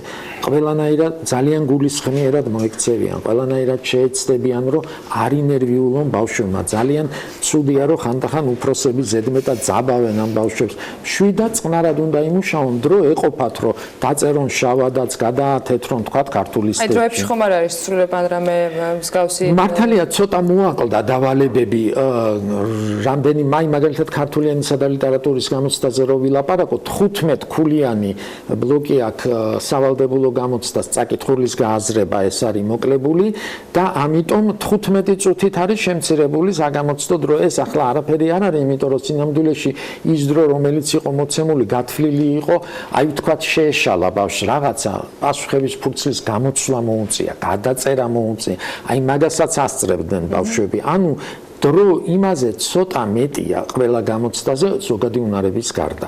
ზოგადი უნარების გამოცდა არის ერთადერთი, როდესაც სწრაფად უნდა იმუშაონ აბიტურიენტებმა და ამიტომ მე ურჩევ მათ, რომ თუ რომელიმე დავალება ზედმეტ დროს მოითხოვს, მეტ ფიქს მოითხოვს, გამოტოვონ ის, გადავიდნენ სხვას და თუ დარჩებათ დრო მერე დაუბრუნდნენ, იმიტომ რომ აქ დრო ცოტა შეზღუდულია. ყველა სხვა გამოცდაში მათ აქვს საშუალება, რომ მოიფიქრონ, შავად დაწერონ, გადაათეთ, რომ მერე გაასწორონ. ამის საშუალება იქნება. და უცებ მიაქციონ ინსტრუქციას ყურადღება, როგორ ხდება საგამოცდო ფურცლის შევსება. მადლობა იმისთვის, რომ ვიყავით ჩვენთან ერთად. წარმატებას გისურვებთ თქვენს მთელ ამ სამუშაო პროცესში, როდესაც ასეთი დატვირთული თვე გელოდება და რა თქმა უნდა წარმატებები აბიტურიენტებს. გახა ჯამბურიას შეფასებისა და გამოცდების ეროვნული ცენტრის დირექტორის მოადგილეს მასპინძლობდით საქმიანი დილის ეთერში. არ ვიცი აბიტურიენტებს რამდენად ექნებათ დრო იმისათვის, რომ შემდეგ თემაზე გამოვხილონ ყურადღება, მაგრამ კიდევ ერთი საინტერესო სიახლეები გვაქვს თქვენთვის. Forbes-ი ყველაზე მდიდარ ემიგრანტებს ასახელებს, რომლებმაც სამშობლო სახლი და ოჯახი დატოვეს და საცხოვრებლად ამერიკაში წავიდნენ, იმ იმედით, რომ წარმატებულ კარიერას აწყობდნენ და საბოლოოდ ამერიკულ ოცნებასაც დაიხდედნენ. ეს ის ადამიანები არიან, რომლებმაც გარისკეს და რისკმა გაამართლა კიდეც. იღბლიანები აღმოჩნდნენ, თუმცა იღბლიანი საკმარისი არ არის და წარმატების მისაღწევად კიდევ ბევრი შრომა აუცილებელი. უკან ბევრი შრომა, რთული გზა არის. მოკლედ, დღეს ყველაზე მდიდარი ემიგრანტების შესახებ უნდა მოგიყვეთ, რომლებიც ამერიკაში არიან და არც ძალაუფლება აკლია და არც გავლენა Forbes-ის რეიტინგის შესახებ, ვინ სახელდება ამ სიაში, როგორ დააგროვეს მათ სიმდიდრე და როგორ გაიარეს ეს გზა, მარიამ ადამია მოგყვება. მარიამ დილა მშვიდობის კიდევ ერთხელ. კიდევ ერთხელ დილა მშვიდობის ანა. ყოველწლიურად 10,000-ობით ადამიანი უკეთესი მომავლის საძებლად ემიგრაციაში მიდის ამერიკის შეერთებულ შტატებში. ზოგს არ გამოსდის მიზნების ასრულება, თუმცა ზოგს გამოსდის და თანაც ისე, რომ Forbes-ის სიაში მოხვედრასაც ახერხებს. სწორედ ასეთ გავლენიან დიდარ და წარმატებულ ქალ ემიგრანტებს მოუყარა თავი გამოცემა Forbes-მა ამ სიაში კი მომღერალი რიანაც მოხდა. ის ბარბადოსიდან აგრესიულ მამას იმ იმედით გამოექცა, რომ მუსიკალურ კარიერას დამოუკიდებლად დაიწყებდა და ასეც მოხდა. თუმცა დახმარება მაინც დასჭირდა და ეს როლი ასევე ცნობილმა, წარმატებულმა და თანაც ყველაზე მდიდარმა მუსიკოსმა ჯეიზიმ თავის თავზე აიღო. მან მოისმინა რიანას დემო ვერსია და დაინახა ნიჭი, რომელსაც დახმარება და განვითარება სჭირდებოდა. ასე მოხდა რიანას, ასე ახდა რიანას ამერიკული ოცნება და მუსიკის პარალელურად მოგვიანებით კოსმეტიკურ ინდუსტრიაშიც მოსინჯა ძალები. მაგრამ საინტერესოა, რამდენად აქვს Forbes შეფასებული მისი ქონება და რამდენად გაამართლა ამ კოსმეტიკურ ინდუსტრიაში ინვესტირება. ანა რიანას ჯამური ქონება Forbes-ის მიხედვით $600 მილიონი, ხოლო რაც შეეხება მის მიერ შექმნილ კოსმეტიკურ ბრენდს Fenty-ს 570 მილიონად არის შეფასებული. წინა თვეში ცნობილი გახდა, რომ მომღერალი ამავე სახელწოდების მოდის სახლს ხსნის და ის პირველი ფერადკანიანი ქალი გახდება, რომელიც მოდის სახლს უხელმძღვანელებს. რიანას გარდა ამერიკული ოცნება აუხდა ტაილისაც, რომელმაც მიზანს უდიდესი შრომის შედეგად მიაღწია, თუმცა ხარისხიანმა განათლებაც მნიშვნელოვანი როლი ითამაშა და დღეს ის $3 მილიარდი ქონებას ფლობს. ჰარვარდის უნივერსიტეტის დასრულების შემდეგ ლიმ 4 წელი იმუშავა ისეთ კომპანიებში, როგორებიც ამაკარტეთ Procter & Gamble, American Express-ის შემდეგ კი მეუღლესთან ერთად პროგრამული უზრუნველყოფის კომპანია შექმნა. სტარტაპმა მალევე გაამართლა და დღეს IT მომსახურებას თავაზობენ უმსხვილეს კომპანიებს, მათ შორის Boeing-სა და Johnson & Johnson-ს, ხოლო 2018 წლის მოგებამ $10 მილიარდს გადააჭარბა. მაგრამ ძირითადად რომელი ქვეყნების მიგრანტები ჭარბობენ ამერიკაში, რომლებმაც დამოუკიდებლად მიაღწიეს წარმატებას და დღეს ყველაზე გავლენიანთა რიგებში სახელდება იყო შემთხვევაში ამ რეიტინგში როგორ არის ამბები. კანადიდან დაწყებული სამხრეთ კორეით დასრულებული ემიგრანტები მთელი მსოფლიოდან არიან. ქალბატონების უმრავლესობა კი მაინც აზიიდანაა, მათ შორის მილიარდერი ელენ ოზმენი. არ ვიცი რამდენად გეცნობათ სახელი და გვარი, თუმცა ამერიკაში მას კარგად იცნობენ როგორც მდიდარ და გავლენიან ქალს. თუმცა თავდაპირველად ელენი ამერიკაში მხოლოდ სასწავლებლად ჩამოვიდა და ფულის საშონელად ყოველდღიურად ბაკლავებს ყიდდა. ასევე მუშაობდა დამლაგებლად კოსმოსურ და საავიაციო კომპანია Sierra Nevada-ში. დღეს კი ამ კომპანიის მაჟორიტარ აქციონერი და პრეზიდენტია. მუშაობს NASA-სთან და შედეგად კომპანიის შემოსავლები 2018 წელს $1.9 მილიარდამდე გაზარდა. მაგრამ გასაგებია, რატომაც ტოვებენ ადამიანები საკუთარ სამშობლოზე, რატომაც ეძებენ ახალ შესაძლებლობებს, გამოწვევებს და ახალ რესურსებს როგორ ითვისებენ ეს ამერიკის შეერთებულ შტატებში კონკრეტულად, თუმცა საინტერესოა უმრავლესობა სად პოულობს საკუთარ თავს და რომელი ის ინდუსტრიები, სადაც რეალიზება მოახერხეს. უმეტესობა ტექნოლოგიურ და IT სფეროში იმკვიდრებს თავს, მაგრამ ბევრია კოსმეტიკურ ინდუსტრიაში ჩართული წარმატებული იმიგრანტიც, მათ შორის ანასტასია სუარე, რომელიც რუმინეთიდან წამოვიდა და ლოს-ანჯელესში ცხოვრება ფაქტობრივად ნულიდან დაიწყო. თავიდან სილამაზის სალონში მუშაობდა 3 წელი, შემდეგ კი გადაწყვიტა საკუთარი დანაზოგებით ბიზნესის დაწყება და 2000 წელს გამოვიდა კიდეც შექმნა ანასტასია Beverly Hills ბრენდი, რომელიც დღეს 3 მილიარდად არის შეფასებული. ასეთია ახდენილი ამერიკული ოცნებების არასრული ჩამონათვალი და ის ქალბატონები არიან, რომლებიც გაექცნენ საკუთარ ქვეყანაში წარუმატებლობას, სიღარიბესა და შესაძლებლობების სიმცირეს და არჩევანი უდიდესი შრომის შედეგად მოპოვებულ ძალაუფლებაზე შეაჩერეს. მადლობა მარიამ საინტერესო მიმოხილვისათვის. მე მგონი მნიშვნელოვანი იყო ასეთი წარმატებული ისტორიების მოსმენა დილიდან და არანაკლებ საინტერესო შესაძლებლობებზე უნდა ვისაუბროთ. ოღონდ ცოტა მოგვიანებით რეკლამის შემდეგ ძალიან მცირე პაუზის შემდეგ დაგიბრუნდებით.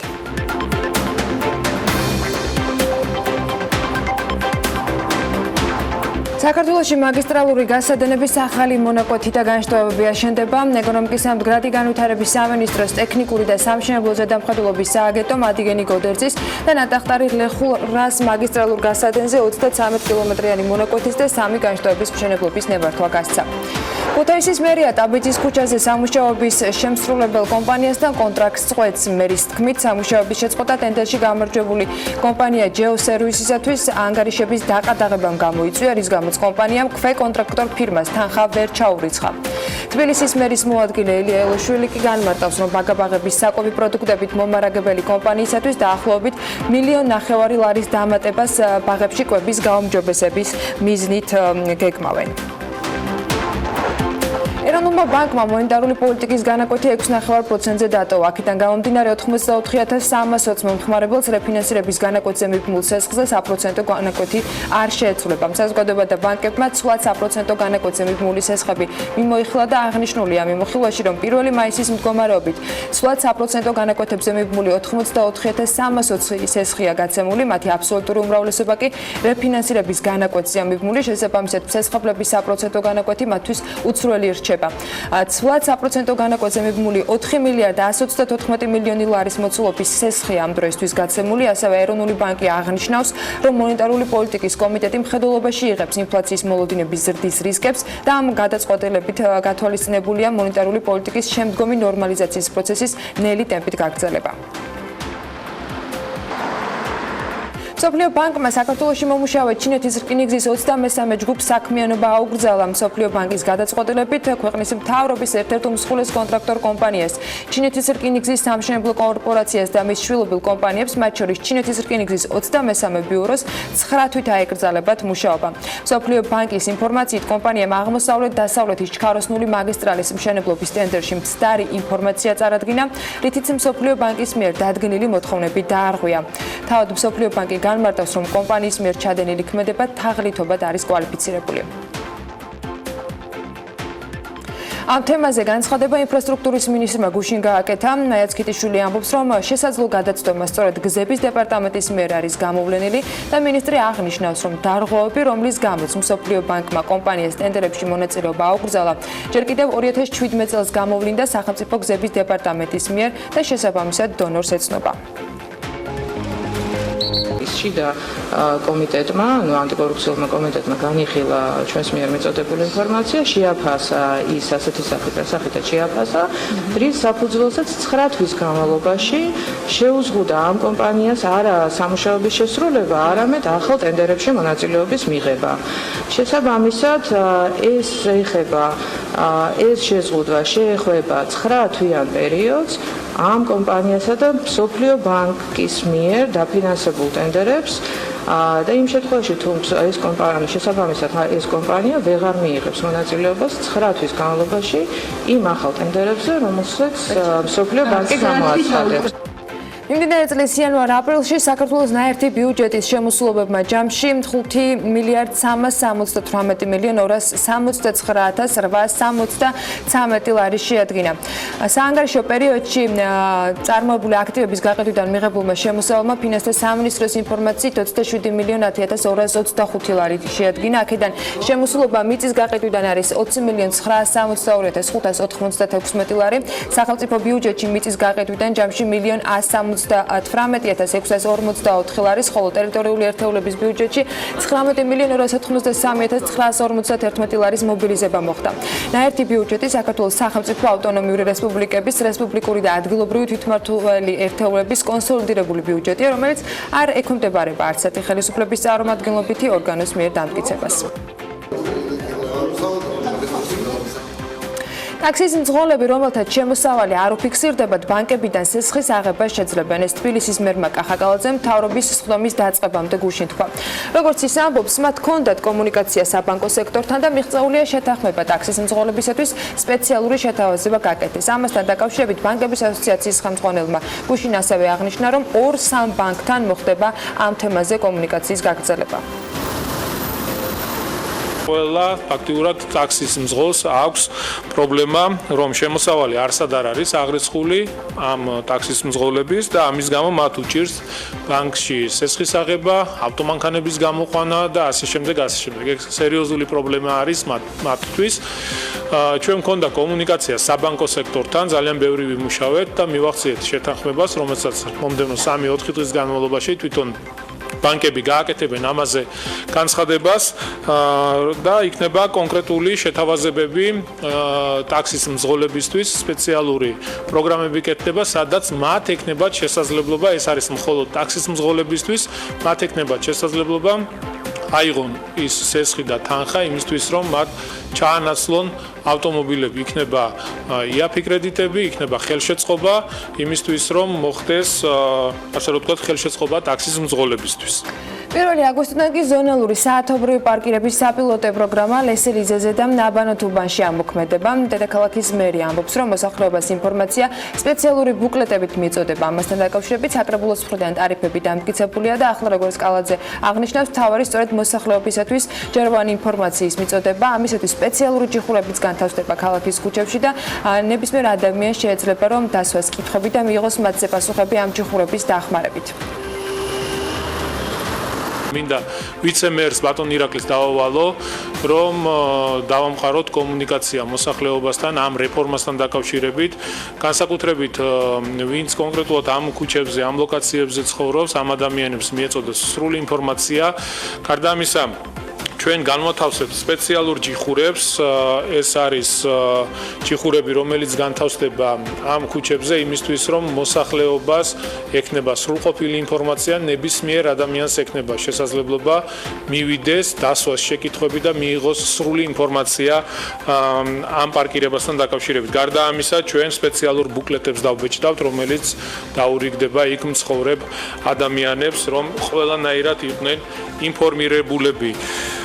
თბილისში დიღმის ჭალების პარკის მოწყობის სამუშაოების შესყიდვის მიზნით ტენდერია გამოცხადებული. სატენდერო პირობების მიხედვით წინადადებების მიღება 28 ივნისს დაიწყება და 3 ივლისს დასრულდება. შესყიდვის სავარაუდო ღირებულება კი 14,451,039 ლარია. გამოცხადებული ტენდერის მიხედვით ტერიტორიაზე უნდა მოეწყოს ხელოვნური ტბა, ამფითეატრი, მედიათეკა, საბავშვო ატრაქციები, სპორტული სივრცე, 40 ავტომობილზე გათვლილი პარკინგი და გაიხსნება ასევე მდინარე მტკვრის სანაპირო და ეკო-ხიდის მოწყობა. დაგეგმილი. რაც შეეხება დენდროლოგიას, პარკის ტერიტორიაზე ჯამში 752 ახალი მცენარე უნდა დაირგოს. სატენდერო დოკუმენტაციაში ისიც არის აღნიშნული, რომ მიმწოდებელი ვალდებულია სამუშაოები ხელშეკრულების გაფორმებიდან არაუგვიანეს 7 კალენდარული დღის ვადაში დაიწყოს. ამასთან საჭიროების შემთხვევაში დამკვეთის მითითებით სამუშაოები დღე-ღამეში 24 საათის განმავლობაში უნდა სრულდებოდეს და დოკუმენტაციის თანახმად სამშენებლო სამუშაოების მიწოდების ვადა ხელშეკრულების გაფორმებიდან არაუგვიანეს 480 კალენდარული დღეა.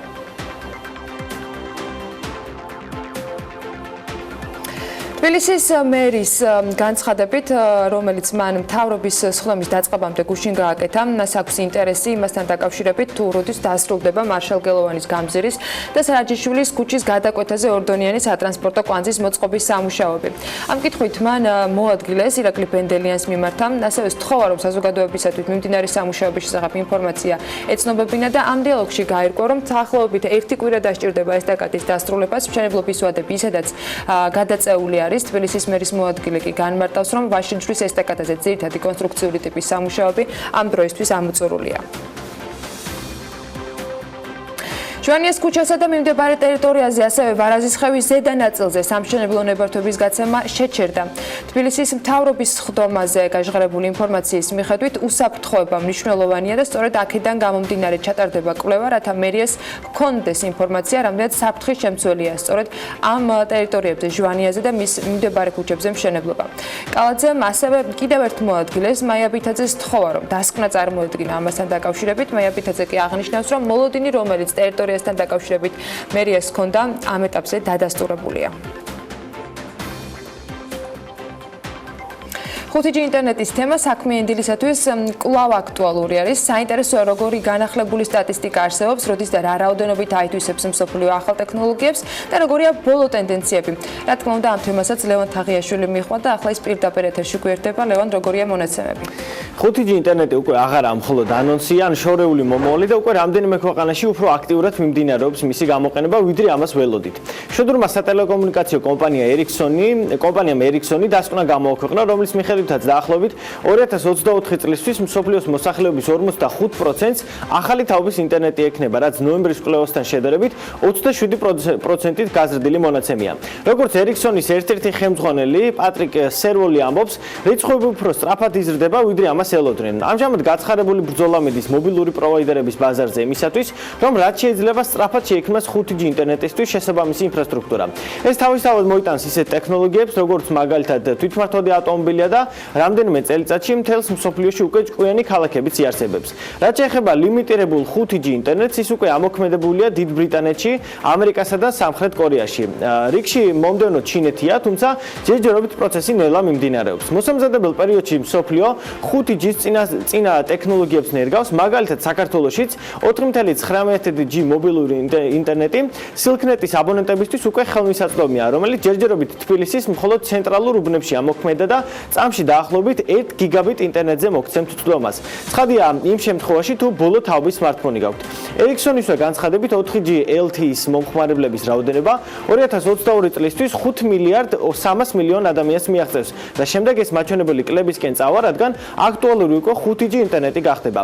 ორივე სიტყვით Huawei-ს და მის 5G ტექნოლოგიასაც უნდა შევეხოთ, რომლის დამონტაჟების უფლებასაც ჩინურ კომპანიას ამერიკის შეერთებული შტატები არ აძლევს ევროპისა და ამერიკის კონტინენტზე.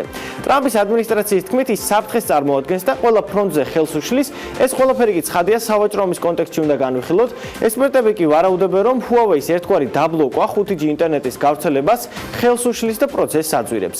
იმედია საქართველოშიც მალე ვიხილავთ 5G ინტერნეტის შესაძლებლობას და რაც მთავარია ვისარგებლებთ ამ ბენეფიტები და თვითმართვადი ტაქსები თუ სხვა თანამედროვე ტექნოლოგია მალე სრულად ხელმისაწვდომი გახდება. ლევან, საინტერესო მიმოხილვისათვის თანამედროვე ტექნოლოგიებზე და სიახლეებზე უნდა გავაგრძელოთ ერთგვარად საუბარი, ოღონდ შესაძლებლობაზე, რომელიც საქართველოში იქნება. სტარტაპების გლობალური კონკურსი უნდა ჩატარდეს, რომელიც მონაწილეებს შვეიცარიის გლობალურ სამიტზე მოხვედრაზე $9 მილიონის მოგების შანსს აძლევს. Seed World ეს არის განვითარების საწყის ეტაპზე არსებული სტარტაპების საერთაშორისო კონკურსი, რომელიც ყოველწლიურად 75-ზე მეტ ქვეყანაში ტარდება და 70,000-ზე მეტ სტარტაპს მეწარმესა და ინვესტორს აერთიანებს. შეჯიბრის შესახებ, რომელიც გარდამავალ ქვეყნებში მცხოვრები იმ მეწარმეებისათვის იმართება, რომელთაც განვითარების მაღალი პოტენციალის მქონე იდეები გააჩნიათ, ჩვენი სტუმრები მოგვიყვებიან უფრო მეც. აიეთ გუკავა ალიანს ჯგუფი ჰოლდინგის აღმასრულებელი დირექტორი, საქართველოს ვენჩურული ასოციაციის თავმჯდომარე და მარიამ ქუჩულორია Seed თბილისის პროექტის მენეჯერი არიან ჩვენთან ერთად. მოგესალმებით, მადლობა იმისთვის, რომ ხართ ჩვენთან ერთად. მარიამ, მოდი დავიწყოთ თქვენი თავად ამ პროექტის შესახებ მოგვიყვებით მეტი, რას წარმოადგენს ის საკმაოდ დიდ მასშტაბზე მთელ მსოფლიოში გაგრძელებული საქართველოს რა ფორმით ერთვება და რა შესაძლებლობები არსებობს? მოგესალმებით. უპირველეს ყოვლისა დიდი მადლობა TV პირველს მხარდაჭერისთვის. ჩვენთვის ძალიან მნიშვნელოვანია. ყოველთვის საინტერესო ასეთი სიახლეები.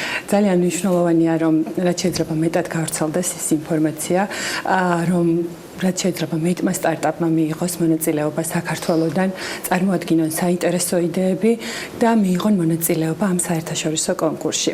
მოკლედ ვიტყვი Seed-ის შესახებ, ეს არის საერთაშორისო კონკურსი, რომელიც ტარდება გარდამავალი ეკონომიკის მქონე ქვეყნებში და შეიძლება ითქვას, რომ ზუსტად ამ ქვეყნის საჭიროებებზეა მორგებული. ტარდება 75-ზე მეტ ქვეყანაში და 100,000-მდე სტარტაპი იღებს მონაწილეობას. სტარტაპებს ეძლევა შესაძლებლობა მოიგო $9 მილიონი, მიიღონ მონაწილეობა საერთაშორისო კონკურსში, შვეიცარიაში გაემგზავრონ, ასევე რეგიონალურ კონკურსში და ყველაზე მთავარი რაც არის, მათ ეძლევათ განვითარების შესაძლებლობა. ისინი მიიღებენ სპეციალურ პროგრამაში მონაწილეობას საერთაშორისო მენტორებთან ერთად, თუ როგორ წარდგნენ ინვესტორის წინაშე, მოემზადებიან. რა ტიპის უნდა იყოს სტარტაპი, რა ტიპის უნდა იყოს იდეა და რა ვთქვათ წინაპირობებს უნდა ასრულებდეს პოტენციური მონაწილე იმისთვის რომ მოხვდეს ამ კონკურსში. მინდა გითხრათ რომ განსაკუთრებული მოთხოვნები სტარტაპებისთვის არ არის, ვინაიდან ეს სწორედ გათვლილია გარდამავალი ეკონომიკის მქონე ქვეყნებში და აქ არავინ არ ელოდება განსაკუთრებულ ისეთ ტექნოლოგიებს, რომლითაც მსოფლიოს გააოცებს. ამიტომ მოუწოდებ ყველა სტარტაპს საქართველოში უკან არ დაიხიონ და შემოიტანონ განაცხადები. მთავარი კრიტერიუმი რაც არის, ეს არის რომ უნდა იყოს საწყის სტადია, განვითარების საწყის სტადიაზე სტარტაპი. არა, უნდა კონდეს მას პროტოტიპი შექმნილი, ანუ ესე ვთქვათ პროდუქტი ხელშესახები უნდა არსებობდეს და ინვესტიცია სტარტაპის განვითარების ისტორიაში მას უნდა კონდეს მოზიდული არა უმეტეს $500,000-ისა. რა კავშირი აქვს ამ ყველაფერთან ბატონო აიეთ, სანამ თავად მას გითხავ რა ინტერესი აქვს და როგორ არის ჩართული ამ ყველაფერში, თქვენ გითხარით ვინ არიან თქვენი პარტნიორები, როგორც მივხვდი, ჩართულობის ერთ-ერთი მთავარი მიზეზი სწორედ ეს არის და ვინ აკეთებს ამ ყველაფრის ორგანიზებას? საქართველოს რითი უკავშირდება დანარჩენ მსოფლიოს? უპირველეს ყოვლისა ვიტყვი, რომ უკვე მეოთხე წელია ეს კონკურსი საქართველოში ტარდება და ეს ტარდება ალიანს ჯგუფი ჰოლდინგის მხარდაჭერით. წელს ჩაერთო ასევე ვენჩურული კაპიტალის ასოციაცია, ყავს ასევე სხვა პარტნიორები, როგორც არის USAID G4G საპარტნიორო ფონდი, სტარტაპ საქართველო და გამოირჩევა მასშტაბით. ასევე აღნიშნავ, რომ მოიცავს არა მხოლოდ თბილისს, არამედ რეგიონებსაც. პირველ დღეს თბილისი უმასპინძლებს ამ კონკურსის, რომელიც ჩატარდება 29 ივნის და 30 ამ დეტალებზე და სარეგისტრაციო ნაწილზე აუცილებლად ბოლოს კი შეჯამებისას ვისაუბროთ. ბატონო აიეთ, თქვენი ინტერესი და ამ 4 წლის მონაგარი, რა ინტერესი გაქვთ, რა შესაძლებლობებს ხედავთ და რამდენად მნიშვნელოვანია ასეთი ფორმით ახალგაზრდებისათვის დახმარება და ქვეყნის ეკონომიკისათვის მათ შორის რაღაცა მცირე წვრილის შეტანა ჩემი გადმოსახედიდან ყოველ შემთხვევაში. პირველ რიგში უნდა აღნიშნოთ, რომ მთელ მსოფლიოში ტექნოლოგიის ბუმია, თავის დროზე ამერიკის შეერთებულმა შტატებმა ათასობით საწარმო გაიტანა ქვეყნიდან და აქცენტი გააკეთა ტექნოლოგიებზე. შესაბამისად დღეს Microsoft, Google, Amazon, Apple და ამ შემდეგ არის მულტიმილიარდიანი კომპანიები, ორი მათგანი ტრილიონიან ბაზრის კაპიტალიზაციის ზღვარს გადასცდა და ეს არის საქართველოსთვის ყველაზე კარგი და სწრაფი გზა განვითარებისკენ. ვინაიდან საწარმოებს ერთი მხრივ 100 მილიონი კაპიტალიზება სჭირდება, მაგრამ წარმატებლობის შანსი დიდია, ვინაიდან კონკურენცია იაფ მუშახელზე მთელ მსოფლიოში და საქართველოში არის უზარმაზარი პოტენციალი საინჟინრო, ტექნოლოგიური, ჭკვიანი, კრეატიული, შემოქმედებითი ხალხი ვართ. ამიტომაც ჩვენ წლებია ამას ავითარებთ და ჩვენი ასოციაციის მეშვეობით, რომელიც ფარავს ვენჩურულ კაპიტალს, ანგელოზ ინვესტორებსა და კერძო ფონდებს, მუშაობთ მთავრობასთან, რომ რეგულაციები გაუმჯობესდეს საერთაშორისო ინვესტორებთანაც, სიცტარის გარდა კიდევ სხვებთანაც მუშაობთ და მაქსიმალურად გვინდა, რომ ქართულ ახალგაზრდებში ენტერპრენორულმა სულმა ინოვაციური იდეებზე გაიღვიძოს და გჯერა, რომ ამით ქვეყანა გაცილებით სწრაფად წავა ვიდრე სხვა. ამ 4 წლის გამოცდილებამ, წინა 3 წლის გამოცდილებამ რა შედეგი გაჩვენათ? დღეს სად შეგვიძლია გქონდა, ანუ კარგია სურვილები, კარგია გეგმა, რომელთაც ვიცით რომ მიზანი ასე შეიძლება მიიღწეს, მაგრამ რეალურად რა შედეგი გვაქვს, რა რესურსებს ვიყენებთ და რისი პოტენციალი რჩება დღეს თავისუფალი და აუთვისებელი? რესურსები არის ძალიან შეზღუდული, ვინაიდან აქ მთავრობის და საერთაშორისო ორგანიზაციების როლიც ნელ-ნელა მოდის და ეს ისეთმა კონსერვატიულმა კაპიტალისტურმა ქვეყანამ როგორც ბელორუსი გააკეთა გაცილებით ადრე და ძალიან დიდი შედეგები აქვს. ათეულობით კომპანიები აქვს, რომელიც 100 მილიონ კაპიტალიზაციაზე ავიდნენ და რაც თავარია, ქვეყანა არ დატოვეს და ბელორუსიაში ასაქმებენ ხალხს და შემდეგ ჩვენ ვიყენებთ ტექნიკას და ტექნოლოგიას. მნიშვნელოვანი წვლილი შეაქვთ ქვეყნის ეკონომიკაში. მიუხედავად იმისა, რომ არ ჭირდება ამ კომპანიებს ასობით მუშახელი, შეიძლება 10-20 ადამიანის კომპანია უკვე მილიონები ღირდეს. ამიტომაც მთავრობასთან და საერთაშორისო ორგანიზაციებთან და ასევე საერთაშორისო ვენჩურული კაპიტალის კომპანიებთან მუშაობთ, რომ მოვიზიდოთ, რა თქმა უნდა, ეს რთულია, რამე პროექტი უნდა დაანახო და დღეს საქართველოს ამაში წარუმატებელია, ვინაიდან ქართველები ქვეყნიდან გადიან, არ არის გრძელვადიანი კაპიტალის ბაზარი და საბანკო სესხებით და ასე ვერ დააფინანსებ, იმიტომ რომ მე წარმეს აქვს მარტო იდეა და თავისი ენერგია და მას არ აქვს გარსგირაო და საქართველოში ფინანსებზე ხელმისაწვდომობის გამო ეს რთული პროცესია, თუმცა ჩვენი კომპანია და ჩვენი პარტნიორები რაღაც თითო აგურს დებთ. რამდენად არის თუნდაც ასეთი პროექტების შემდეგ თქვენ ახსენეთ რომ იზრდება ეტაპობრივად, მაგრამ თუნდაც იგივე ავიღოთ 5 წლიანი პერიოდი, რა ინტერესი გაჩნდა თქვა და რა შეგვიძლია შედარებისათვის? ინტერესი გაჩნდა იმ კუთხე რომ მთავრობამ რაღაც გრანტებიც გამოყო და დაფინანსება არის, რაღაც საქმეს აკეთებს სახელმწიფო კუთხით ორგანიზაციები, ასევე არის კერძო მეწარმეები, რომელთაც მეტი იდეები წამოვიდა ვიდრე ადრე იყო და ხალხი გახდა უფრო გამბედავი, ვინაიდან ხედავენ რომ პოტენციური შედეგი და ასე ვთქვათ მომავალი გაცილებით პერსპექტიულია ვიდრე რაღაც დონის. თავად დაფინანსებელი წყაროებისგან რამდენად გახდა ეს საქმე საინტერესო? მიუხედავად მაღალ რისკიანობისა, იგივე ადგილობრივის შემთხვევაში საქართველოში რამდენად არის დღეს ბიზნესი მზად, რომ თავისი კაპიტალი გაუნაწილოს დამწყებს, რომელიც ან გამართლებს ან ვერ, მაგრამ გამართლების შემთხვევაში დიდი აქვს წარმატების ვთქვათ შანსი და მეორეს მხრივ უცხოელი ინვესტორებისათვის საქართველოში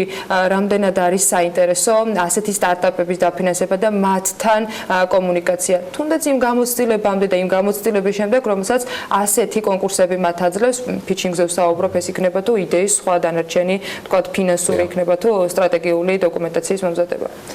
აქ ორი მომენტია. პირველი, რომ საქართველოს უნდა აჩვენოს რაღაც წარმატებული პროექტები, რომ ინვესტორები აქ მოვიდნენ და მეორე, ჩვენ როგორც სხვადასხვა ფორუმებით სულ უსვამთ საქართველოს რეგიონულ როლს.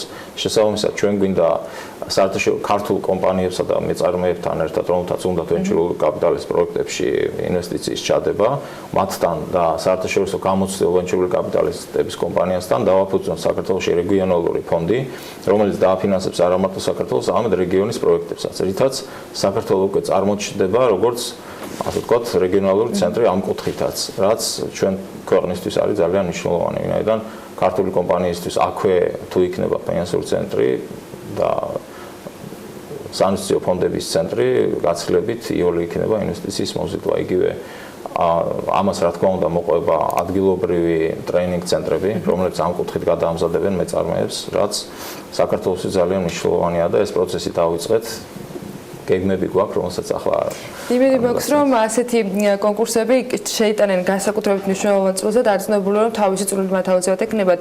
და მოდით ახლა იმ ადამიანებისთვის, ვინც ასეთი წარმატების, თქვათ, გზაზე დღეს არიან დაინტერესებულები, რომ ასეთი კონკურსებით მიიღონ დაფინანსება დახმარება, უთხრათ ცოტა უფრო მეტი ლოჯისტიკური ინფორმაცია, როგორ დარეგისტრირდნენ, როგორ მოხდნენ, რა არის საჭირო განცხადის შესავსებად, რა ძირითადი კრიტერიუმები აქვს ასე მაყოფილებელი რაოდებში უნდა ჩაეტიონ და ასე შემდეგ. მოდი დავიწყოთ იქიდან, რომ განაცხადი განთავსებულია სიცტარის ვებგვერდზე, ასევე ჩვენს Facebook გვერდზე სიცტარ თბილისი. განაცხადის შევსების ვადა სტარტაპებს აქვს 23 ივნისამდე. პირველად შეირჩევა 20 სტარტაპი, რომელიც გაივლის სპეციალურ ტრენინგ პროგრამას, ასე ვთქვათ, bootcamp-ი, იქ იქნებიან საერთაშორისო მენტორები და ასწავლიან როგორ წარდგნენ ინვესტორების წინაშე. შემდეგ დღეს იქნება pitching-ი, სტარტაპები წარადგენენ თავიანთ იდეებს ჟიურის წინაშე და უბრალოდ მინდა ვთქვა, რომ ჯერ 20 სტარტაპის შემდეგ ამ pitching-ისთვის შეირჩევა 8 სტარტაპი და 8 სტარტაპი იბრძოლებს ამის შემდეგ საუკეთესო სტარტაპის წოდებისთვის, საქართველოს საუკეთესო სტარტაპის წოდებისთვის, რომელსაც მიეცემა შესაძლებლობა გაემგზავროს რეგიონალურ და გლობალურ სამიტზე, სიცტარის გლობალურ სამიტზე და იქ უკვე იბრძოლოს 9 მილიონი დოლარი. იმედი მაქვს, რომ ასეთი შესაძლებლობა იქნება გამოყენებული და შეძლებენ ქართული სტარტაპები, რომ მოახერხონ და ეს ჯილდოც მიიღონ და შემდეგ განავიდრონ საკუთარი ბიზნესი. ძალიან დიდი მადლობა, წარმატებას გისურვებთ და დიდი სიამოვნებით გავისმენთ შედეგებს, რომელიც სიცტარს მოყვება. აიეთ გუკავას ალიანს ჯგუფი ჰოლდინგის აღმასრულებელ დირექტორის მასპინძლობით საქართველოს ვენჩურული ასოციაციის თავმჯდომარეს და მარიამ კუჩულორია სიცტარ თბილისის პროექტის მენეჯერს. სიცტართან დაკავშირებით კი დამატებით ინფორმაცია შეგიძლიათ მათ Facebook-ზე და ვებგვერდზე მოიკითხოთ. წინ ახლა მცირე სარეკლამო პაუზა გველოდება და რამდენიმე წუთში გიბრუნდებით.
საქმიანი დილით დაუბრუნდით პირდაპირ ეთერში ბექაბაციკაცთან ერთად და უნდა ვისაუბროთ თემაზე, რომელზეც ბოლო რამდენიმე დღეა აქტიურად საუბრობს ბიზნესით, ჩვენც და ხელისუფლებაც. საქართველოს ბიზნეს ასოციაციის და ამერიკის სავაჭრო პალატის პროტესტის და ფინანსთა მინისტრთან გამართული შეხვედრის მიუხედავად, მაგრამ მაჭავარიანი და მისი უწყება პოზიციას არ ცვლის. ისინი არ აპირებენ გადახედონ ნორმატივს, რომელიც დაახლოებით 2 კვირის წინ გახდა საჯარო და ამორჩებათიდან უკვე ყველაფერი ძალაში შევიდა. სრულად იგნორირებულია ომბუდსმენის და მისი აპარატის რეკომენდაციები და ბიზნესის თხოვნაც.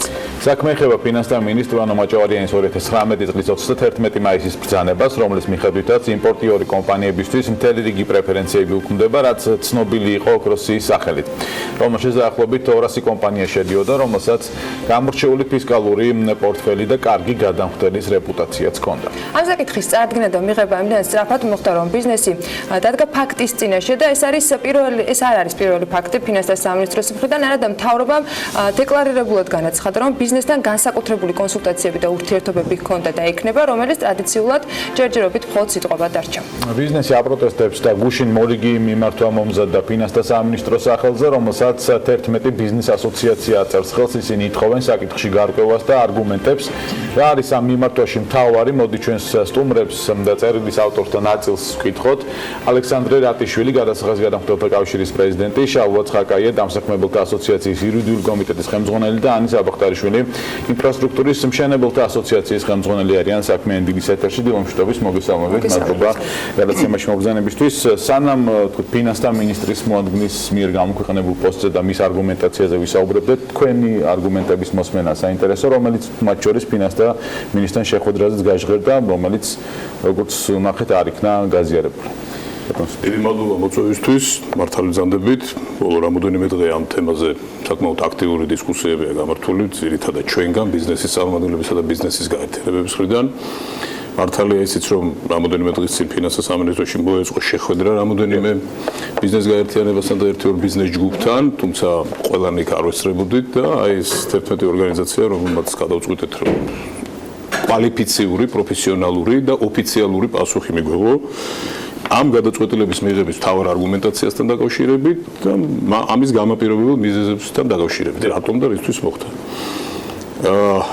თავარი ჩვენთვის, ბიზნეს გაერთიანებებისთვის, ბიზნესმენებისთვის მთლიანობაში რომ ავიღოთ, არის ის, რომ ასეთი ტიპის გადაწყვეტილება, რომელიც მხისიერად მოქმედებს ბიზნესის ფინანსურ სტაბილურობაზე თუ მათ მდგრადობაზე თუ მათ გეგმებზე, რომლებიც დაწყობილი გვაქვს მოგეხსენებათ ბიზნესი არ არის, ხო, რაღაც ესეთი რომ მხისიერად მიღები გადაწყვეტილებების სფერო, გეგმები გვაქვს, ბიუჯეტები გვაქვს, წელიწადზე გაწერილი, ზოგიერთ შემთხვევაში რამოდენიმე წელიწადზე გაწერილი და უცბად მხისიერად შემოდის ქვეყანაში რეგულაცია, კანონი, ბრძანება, არა აქვს ამას მნიშვნელობა რა ფორმით, რომელიც მხისიერად ზემოქმედებს ჩვენზე, ბიზნესზე და გვიწევს გამოსავლის ზებნა ძალიან თითქმის გამოვამ მდგომარეობაში. რაც შეეხება ამ კონკრეტულ შემთხვევას, დიახ, არსებობს ესეთი ოქროს, ეგრეთ წოდებული ოქროსია. გასაგებია ისიც, რომ ეს ოქროსია არ გაუქმებულა, უბრალოდ ამ ოქროსიის მონაწილე კომპანიებს შეეხო ძალიან, ასე ვთქვათ, ძიმეთ ეს რეგულაცია, ახალი რეგულაცია. და რას გულისხმობს, ხო? აქამდე ამ სიის წარმომადგენელ კომპანიებს, რომელიც ასევე ჩვენი მთავრობის ინიციატივით რამოდენიმე წლის წინ შეიქმნა სწორედ იმ დამსახურებების აღიარებისთვის, რომლებიც ამ კომპანიებს ჰქონდათ ბიუჯეტის და ინიციატივით არა. ჩვენი ქვეყნის ხელისუფლების არა, სწორი გეთანხმებით, ისევ ხელისუფლების ინიციატივით და დამსახურებას გაესვა ხაზი ამ კომპანიების ორი მხრივ, ხო? ერთი არის მოცულობა თანხების, რომელსაც ისინი იხდიან ბიუჯეტში და მეორეა კეთილსინდისიერება მათი და ამ ორი კრიტერიუმის შეჯამებით აბსოლუტურად სამართლიანად, მაშინ ორივე ხელით ყველა მივესალმეთ ამას, მათ მიეცათ ეს პრეფერენცია, რომ საბაჟოზე გადასახდელების გადახდის ვადა მიეცათ 30 დღე განსხვავებით სხვა კომპანიებისგან, რომელსაც ეს დიდი ხანია აქვთ 5 დღიანი ვადა. მე რა თქმა უნდა ხუცებთან ერთად, კონსულტაციებთან ერთად, ჩვენს კოლეგებთან ერთად დავინტერესდი იმით, როგორ ხდება რა მექანიზმი მუშაობს, ოდესაც ამ ტიპის გადაწყვეტილების მიღება ხდება ფინანსთა სამინისტროში. გულისხმობ ბიზნესთან კონსულტაციის სიღრმისეული განხილვის გარეშე იმ ტიპის გადაწყვეტილების მიღებას, რომელიც უშუალოდ ამავე ბიზნესზე მხისიერად ძალიან ცუდად იმოქმედებს. ამ თავარებელობა, ჩემთვის თავარი ახლა ეს არის. თქვენთვის ანუ დრო არის ამ შემთხვევაში გადამწყვეტი მნიშვნელობის და ეს რომ თქვა ფინანსთა სამინისტროს ეთქვა რომ ამოქმედება თუნდაც 6 თვის, 1 წლის, 3 თვის შემდეგ მისაღები იქნებოდა. არა, ხაზს გაუსვავ დრო არ არის. რა პრობლემა არის გადაწყვეტილების მიღების ალგორითმი. ასე მხისიერად რატომ მიიღება და რატომ მიიღება ამის არგუმენტაცია. თავარი არის არგუმენტაცია. რა მიზეზების გამო შეყენება ბიზნესის რა მიზეზების გამო ხდება რატო ხდება ამ ტიპისგან რომელიც უშუალოდ ჩვენ გვეხება პირდაპირ ჩვენზე არის მომართული ხო სხვას არავის ეხება ჩვენთან ყოველგვარი კონსულტაციის გარეშე აი ეს ორი საკითხია ძალიან მნიშვნელოვანი კონსულტაციები ერთი თემაა ამაზე ჩვენ თქვენი სტუმრობის შემდეგ გვექნება შესაძლებლობა რომ მათ შორის ფინანსთა მინისტრის მოადგილესთან გავაგრძელოთ საუბარი და მინდა რომ სწორედ ის საკითხები წამოვწიოთ ახლა თქვენთან საუბარში რომელზეც ბატონ ლაშას დაუსვამთ შემდეგ კითხვებს კიდევ სხვა თემებთან ერთად ქალბატონო თუ დრო არ არის გადაწყვეტი. აი თქვენს შემთხვევაში რა პრობლემები შეიძლება შექმნას ამან? ანუ თუ ვისაუბრებთ იმაზე, რომ ფინანსთა სამინისტროს რომ ქონოდა კონსულტაციები, რომ ყოფილიყო დროში ეს შედარებით თქვათ განსხვავებული ვადით წარმოდგენილი და შემოთავაზებული, თქვენთვის რა პრობლემა შეიძლებოდა შეექმნა ამ გადაწყვეტილებას და რა გამოწვევის წინაშე ხართ დღეს? მოდი პირველ რიგში ავხსნათ ის რა შეიძლება მოხდეს ამ გადაწყვეტილების ასე თქვა ძალში შეშლის შემდგომ. საუბარია ფისკალურ ეფექტებზე, თუმცა ჩვენ პირველ რიგში ვისაუბროთ საბაზრო ეფექტებზე, გათანაბრება ახსენეთ თქვენ და გათანაბრება იყო ძირითადი არგუმენტი, თუმცა ბოლომდე ამას ვერ დავეთანხმებით, იმიტომ რომ მარტივად რო შევხედოთ, მაგალითად სამშენებლო მასალების ასე თქვა ქვესექტორი არსებობს ოქროსიაშიც კომპანიები, რომლებიც არიან მსხვილი შემომტანები, რომლებიც დღეს სარგებლობდნენ მანამდე ამ შეღავათით. მოცემულ კომპანიებს დღეს მოუწევთ გადაწყობა ხო ბიზნეს მოდელის და ამაზე ყველანი ვთანხმდებით. გადაწყობა რაც გულისხმობს, ან უნდა იყოს ცესხი, რაღაც კონკრეტული მოკლევადიანი ვალდებულებების დასაფარად, იმიტომ რომ სხვა შემთხვევაში რეალიზაციას ფაქტობრივად რაღაცი პროცენტით ახდენენ 30 დღეში და ფარავდნენ ამ ვალდებულებას რეალიზაციიდან, ან სხვაგვარი ქმედებები უნდა განახორციელოს. ახლა რეალურად ისეთ კომპანიებზე ვსაუბრობთ, რომლებიც არიან მსხვილი იმპორტიორები, ბუნებრივია, რომელთაც გააჩნიათ ეგრეთ წოდებული სავაჭრო ძალაუფლება ხო ბაზარზე. შესაბამისად, გასაკვირი არც იქნება, როდესაც კომპანიები გადაწყვეტილებას ცვლილებებს ასე ვთქვათ შეახებენ ასევე დებიტორებსაც. ანუ საუბრობთ იმაზე, რომ როდესაც შემოაქვს მასალა X კომპანიას და ის რეალიზაციას ახდენს არაერთ დილერზე და შემდგომ დილერები გადაყიდიან მოცემულ მასალებს, ამ შემთხვევაში დილერებს მიეცემათ გაცილებით ნაკლები და ხშირ შემთხვევაში შეიძლება კონსიგნაციებზე უარიც კი ეთქვათ და ეს უკვე არაპირდაპირ ზემოქმედებას ახდენს სწორედ იმ SM-ზე, რომელთან გათანაბრებისთვისაც მოხდა ამ ცვლილების შეტანა. მეორე ნაწილი სამშენებლო კომპანიები, ანუ ისინი ვინც უშუალოდ სარგებლობს მაგალითად შემოტანილი მასალით და ვინც ახდენს ამით სამუშაოების წარმოებას. სამშენებლო საქმიანობა თავიდან ბოლომდე შესრულებებზე არის დამოკიდებული და სწორედ შესრულების შემდგომ იღებს ძირითად შემთხვევაში შემსრულებელი თანხას. ამ შემთხვევაში ძალიან მნიშვნელოვანი არის კონსიგნაცია. ანუ ჩვენ ვსაუბრობთ იმაზე, რომ რეალურად მოცემული გადაწყვეტილება პირდაპირ შეიძლება ეხება 200 კომპანიას, მაგრამ არა პირდაპირ. ისევ და ისევ სწორედ იმ კომპანიების საზარალოდ შეიძლება იმოქმედოს, რომელთა დაცვაც გვინდოდა ამ ცვლილების შეტანით და ეს არის ძირითადი პრინციპში პრობლემა, რასაც მე პირადად ვხედავ. ვადებიც რა თქმა უნდა არის პრობლემა, იმიტომ რომ იგივე თუნდაც ბიზნესი, რომელიც მოქმედებს შემჭიდროებულ ვადებში, იღებს გაცილებით ნაკლებად გააზრებულ და გაცილებით ნაკლებად მომგებიან თავისთვის და თავისი მიმწოდებლებისთვის გადაწყვეტილებებს და ამ შემთხვევაში თუნდაც ის ფაქტი, რომ არ მოგვეცა 5 ან 6 თვე, გაცილებით ცუდი ეფექტის მომტანი შეიძლება იყოს. რა ეფექტი შეიძლება ქონდეს დღეს იმ კომპანიებისათვის, რომლებიც აი მაგალითად ნავთობ იმპორტიორები უკვე გუშინ დღიდან არიან ამ რეალობის წინაშე, რომ მათ შეცვლილ ვადებში უწევთ შესაბამის ფინანსური თქვათ ტრანზაქციების შესრულება. რა პრობლემები შეიძლება შეექმნას და რატო არ არის მისაღები ფინანსთა სამინისტრის არგუმენტაცია, რომ ეს დაძლევადია. თუ ჩვენ საუბრობთ 200 ძლიერ კომპანიაზე, რომელსაც არც პრობლემები ჰქონია, პატიოსნად ჰქონდათ ყველაფერი გაკეთებული, ანუ არანაირი თქვათ არევა არ ყოფილა კომპანიის მუშაობაში, რატომ არის რთული, რომ გადმოეწყონ შედარებით მცირე ვადაზე? სწორედ იმიტომ, რომ საუბრობთ 200 ძლიერ და მსხვილ კომპანიაზე, ხა არავის არ აქვს ხოჭ დაბეჭდილება იმის, რომ რაღაც ხულობებში უწყვეტ ფული, ხო? რეალურად ის კეში, რომელიც კონკრეტულად ამ შემთხვევისთვის დასჭირდებათ, უნდა მოიზიდონ ფინანსური ინსტიტუტებიდან ან დებიტორებისგან. დებიტორების სუდღეში ჩაყენებაც არის ეს დღესვე, რაც როგორც ახსენი, ასევე არასწორი მიდგომა იქნება, რაც შეეხება ფინანსური ინსტიტუტებიდან მოზიდვას, ბუნებრივია ეს გადაწყვეტილებაც მათ რომ მიიღოთ თუნდაც 5-6 თვით ადრე, მანამ სანამ მოხდებოდა რეგულაციის, ასე ვთქვათ, ძალაში შესვლა, გაცილებით უფრო კარგ პირობებზე შეიძლება შეთანხმებული იყვნენ ფინანსური ინსტიტუტებთან გაცილებით უფრო სხვა გამოსავალი, თუნდაც შიდა, ასე ვთქვათ, მოდელის თვალსაზრისით და აი ამ დამატებითი დაფინანსების მოთხოვნის თვალსაზრისით მოეძიებინათ. ბატონო შაუ, სახელმწიფოს აქვს, ფინანსთა მინისტროს აქვს რამდენიმე არგუმენტი, მათ შორის ერთი თქვათ თანაბარ პირობებში შეყენება, მეორე IMF-ის რეკომენდაცია არის კიდევ თქვათ რომ მისთვის ადმინისტრირება ამ შემთხვევაში სახელმწიფოს არის უფრო მარტივი, ხო? ფისკალური ეფექტი ექნება ამას დიდი ბიუჯეტისთვის, საბაჟო რისკები შემცირებული იქნება, ვერ გაათანაბრებს, იმიტომ რომ საბაჟო რისკები გაიზრდება და შეუძლებელია ყველა კომპანიისთვის. მათ შორის ერთ-ერთი ასე ვთქვათ არგუმენტი არის ის, რომ დანარჩენი სხვა კომპანიები ამ მოცემულობაში, რომელიც იყო 5 დღიანი ვადა, მოქმედებდნენ აქამდე. რატომ არ შეუძლია მორას კომპანიას ამ მოცემულობაში გააგრძელოს საქმიანი? კი ბატონო, პირველ რიგში დავაზუსტებ იმას, რომ დანარჩენ ძალიან ბევრ კეთილსინდისიერ და კარგად დაგეგმილ ბიზნესაც შეექმნა პრობლემები ამ ახალი რეგულაციით, მაგალითად წინასწარ დეკლარირებული ნებისმიერი სხვა იმპორტის შემთხვევაში იყო 15 დღიანი ვადა, რომელიც ასევე ჩამოწიეს 5 დღეზე. ეს 10 დღეც ძალიან მნიშვნელოვანია ბიზნესისთვის, ამიტომ რიგ არგუმენტებს, რომელსაც ჩვენ ვისმენთ ფინანსთა სამინისტროსგან, ნამდვილად ვერ გავიზიარებთ, განსაკუთრებით გათანაბრებასთან დაკავშირებით. ექნება კი ის ფისკალური ეფექტი აი ამ ცვლილებას, რაც დააბალანსებს იმ ზიანს, რომელსაც ეკონომიკა და ბიზნეს სექტორი განიცდის აღნიშნული ცვლილებებით. ეს არის მთავარი შეკითხვა ჩემი აზრით, იმიტომ გასაგებია, რომ ბიუჯეტს დაჭირდა გარკვეული თანხები. ანუ ეს არის მთავარი მიზეზი. მე ერთ-ერთი IMF-ის რეკომენდაცია ვერ ვნახე, სპეციალურად ვეძებდი იმ რეკომენდაციას, რაზე იყო საფუძველი, რის საფუძველზე, რა ლოგიკით იყო ეს რეკომენდაცია განხორციელებული.